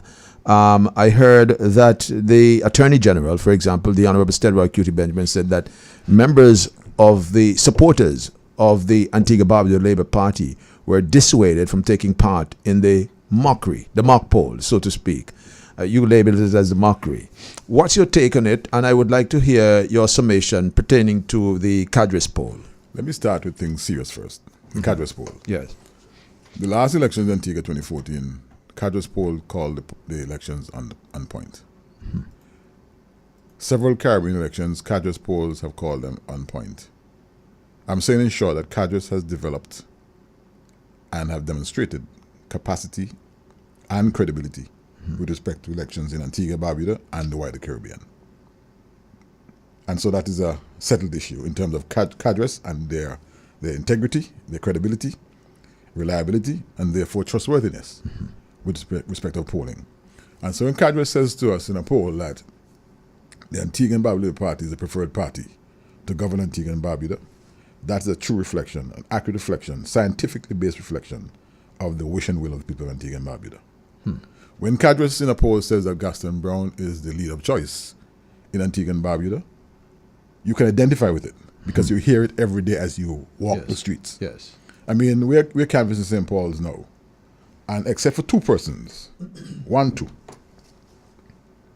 the overwhelming support of the party and its leader is a reflection of what Cadres would have found. And so St. Paul is only a microcosm of the wider Antigua society. And so when I hear Cadres' poll, without giving the demographic of the respondents, indicate that these are what said on the ground by Antiguans and Barbudans in majority, then I have no difficulty identifying because I am also hearing it myself as I move around the country, especially as I move around my constituency, canvassing among my constituents.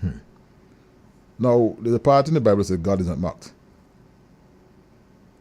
And I want to say to you as chairman of the Antigua Barbuda party, this party will not be mocked either. Okay? Neither will we get involved in mockeries.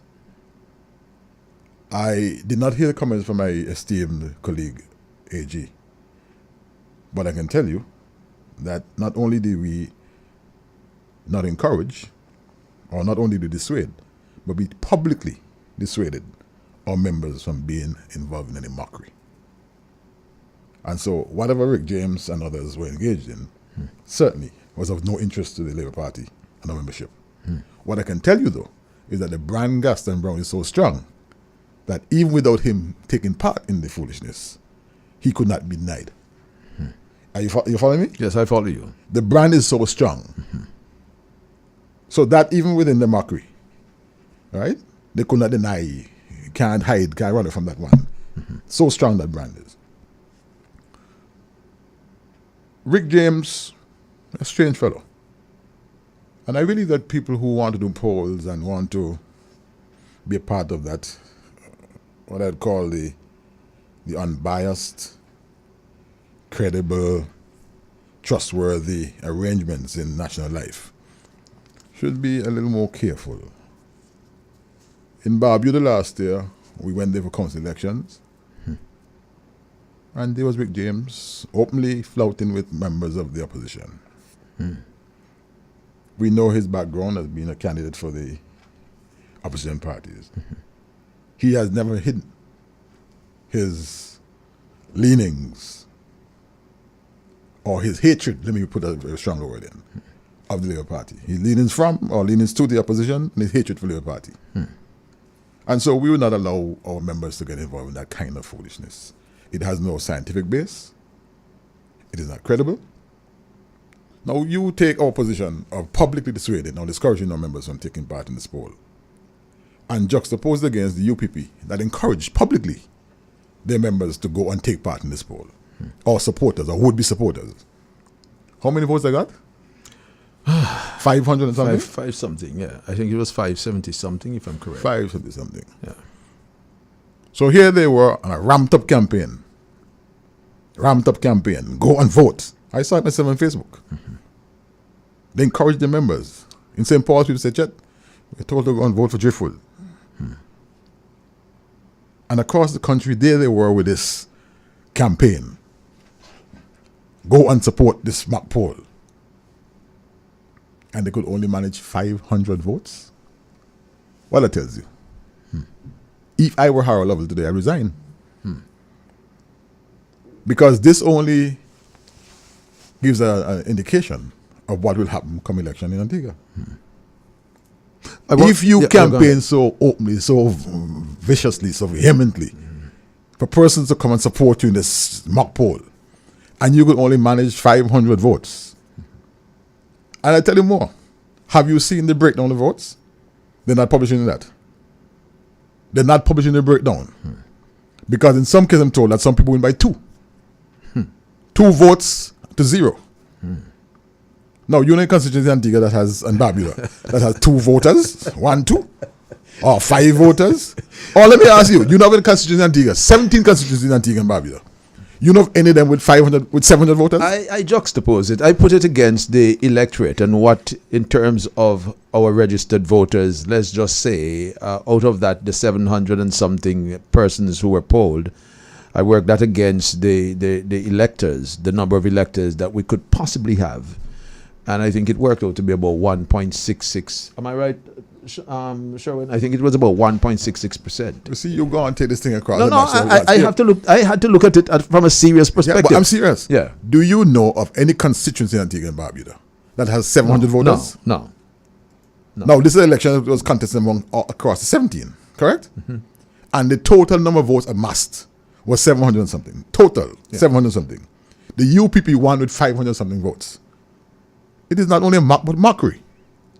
What about the 34% unwilling to say undecided, because you have to take that as a critical factor? And this is from the Cadres poll. Yes.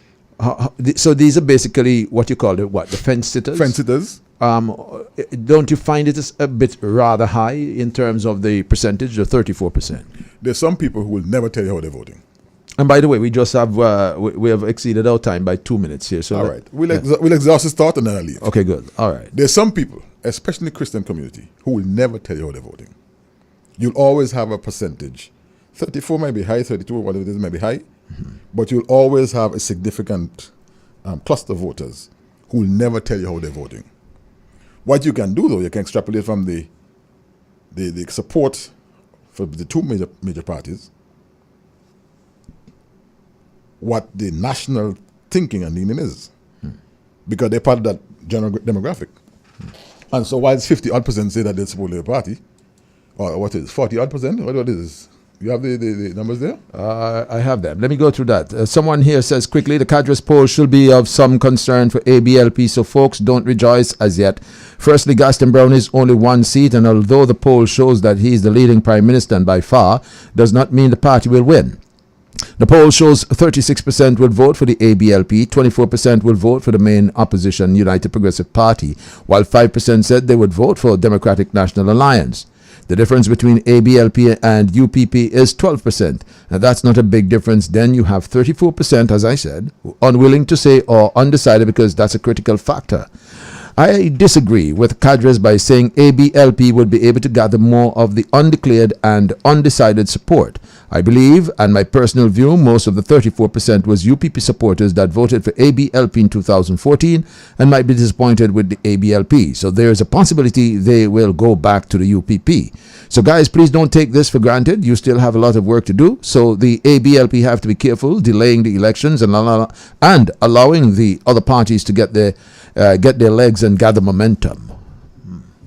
That, of course, is one person's view. What about the poll suggests that the 32% undecided, as they suggest, are supporters of UPP, former UPP supporters who voted Labour Party last And again, election. that's one person's view. point of view. But I'm saying to you, if you look at the trend, where the majority of the electorate are showing a preference for the government, the governing party, it is fair to also conclude that a chunk of the undecideds who are exposed to the same day-to-day factors as the majority who says Labour Party is party of choice would come down in favor of Labour Party. Think about it. Yeah. They are exposed to the same situations. They understand the work of the government in rebuilding the economy.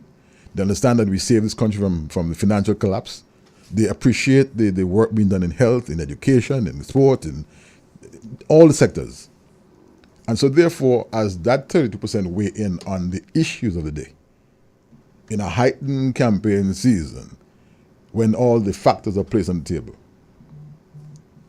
And then if you look at the numbers you have there, the 12% difference between the Labour Party And the UPP. and the UPP, and then the 32%, right? What percentage does the Labour Party need of that to have a clear majority? Yeah. It is not a very for the average thinker, and for someone who maybe might be inclined to support the opposition, they will see in that number something to prance at, to jump at, to maybe smile about. But to a critical mind and someone who understands the nuances of polling, then it is not anything more than what it is. It is a clear indication that the party of choice in Antigua and Barbuda among the electorate is the Antigua and Barbuda Party.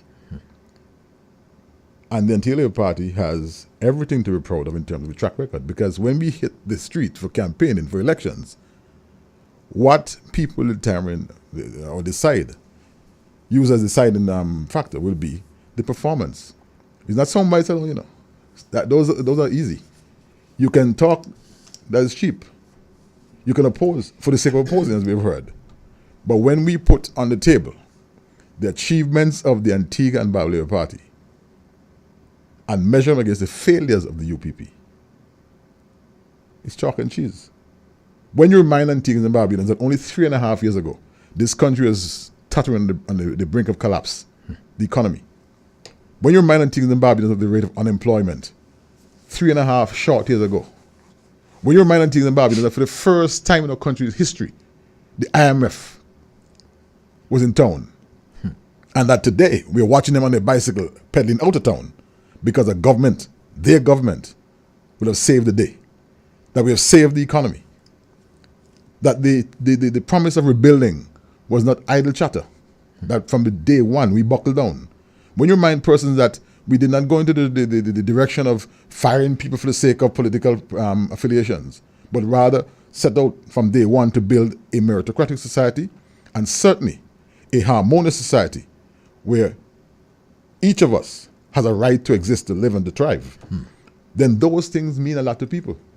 When you talk to a mother or a family that benefited from the APUA initiative, would have lived in darkness for years under the UPP, where the children had to study under candlelights, or to a mother who lost a home, a house, through fire because a candle somewhere in the middle of the night fell and burnt a sheet to begin and then a whole house.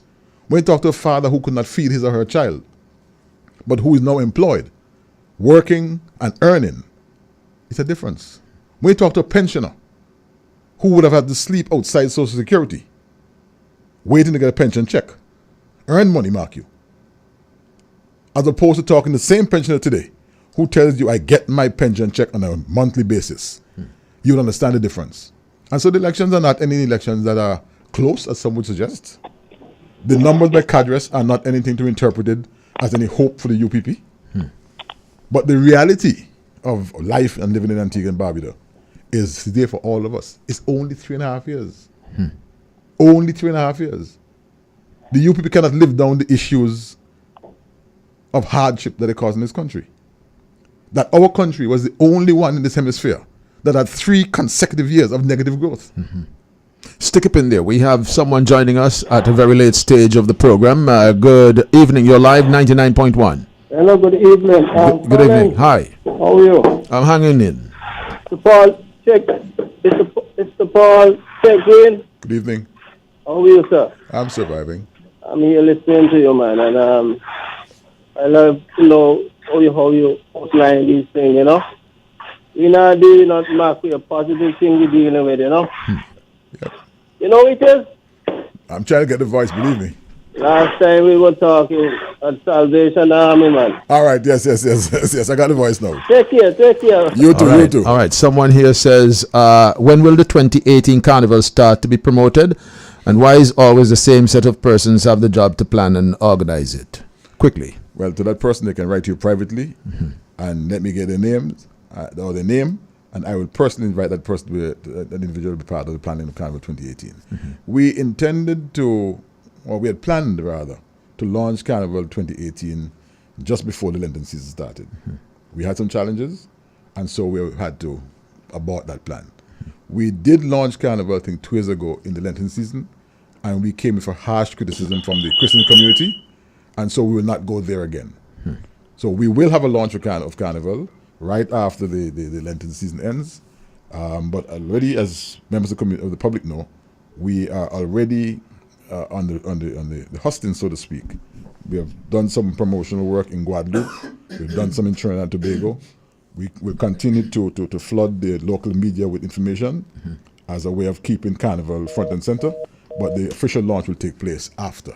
We do regret and apologize to the public for this delay, because like I said, we had every intention to launch it before the Lenten season start, but in deference to the Christian community, we will hold our guns, so to speak, and have the launch right after the Christian calendar Lenten ends. Okay, I'm now ready to say goodbye to you, but somebody wants to know, somebody's just saying, thanks for the vote of confidence in iMobile. We are very indigenous. Another one here says quickly, Chet is a pure politician. Tell him I say he can't take that for granted. Another one here says, in my opinion, that's a biased view coming from a UPP supporter's wishful thinking. Why should he or she come to the conclusion that most of the people who refused to respond were disappointed UPP supporters? And how can they be so disappointed in the incumbent that they run to the UPP? Never knew people run from water into fire. That person is talking foolishness. All right. Well, like I said, that was one person's view. One person's and I know if we had time, you would have any number endless of amount variations to that view. But I think, again, what is important is that we have to understand that in voting, people do not forget their own experiences. Yeah. And the experiences of the last 3.5 years, when compared to the experience of the previous 10 years, would give the Antigua and Barbuda Party a clear mandate. Colin, I am not Nostradamus. I'm not Ezekiel. I'm not Daniel.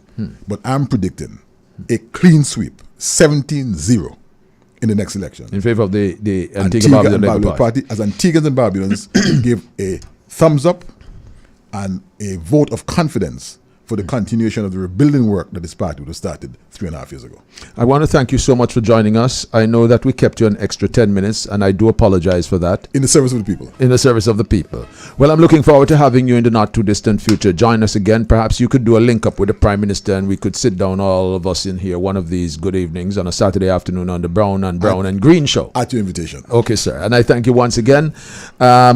Continue to do the good works. We wish you all the best, and I'm confident that you are very much taking your mandate forward in terms of making the lives of Antiguans and Barbudans right across the political divide a much better situation for the people of this country. So I want to thank you so much. To Antiguans and Barbudans, I say thanks for the support. To the people of St. Paul's, I say thanks for the support. Let us continue the work of rebuilding our fair country. In St. Paul's, remember, we have a three-point arrangement. Your prayers, rice porridge, and election day. Your vote. Antiguans and Barbudans, I thank you for the opportunity. Thank you, Colin. Well, thank you. Thank you to your engineer. Yes. And I look forward to being back in your presence. Yes. As we continue to report. Yes. On our stewardship. Thank you, our sir. Management of this fair country. Thank you, sir. God Thank bless. you. And I was speaking to the Honorable E.P. Chet Green, Member of Parliament for the St. Paul constituency. He is also the Minister of Economic Development, Investment, Trade, Commerce and Industry, Minister of Sports, Culture.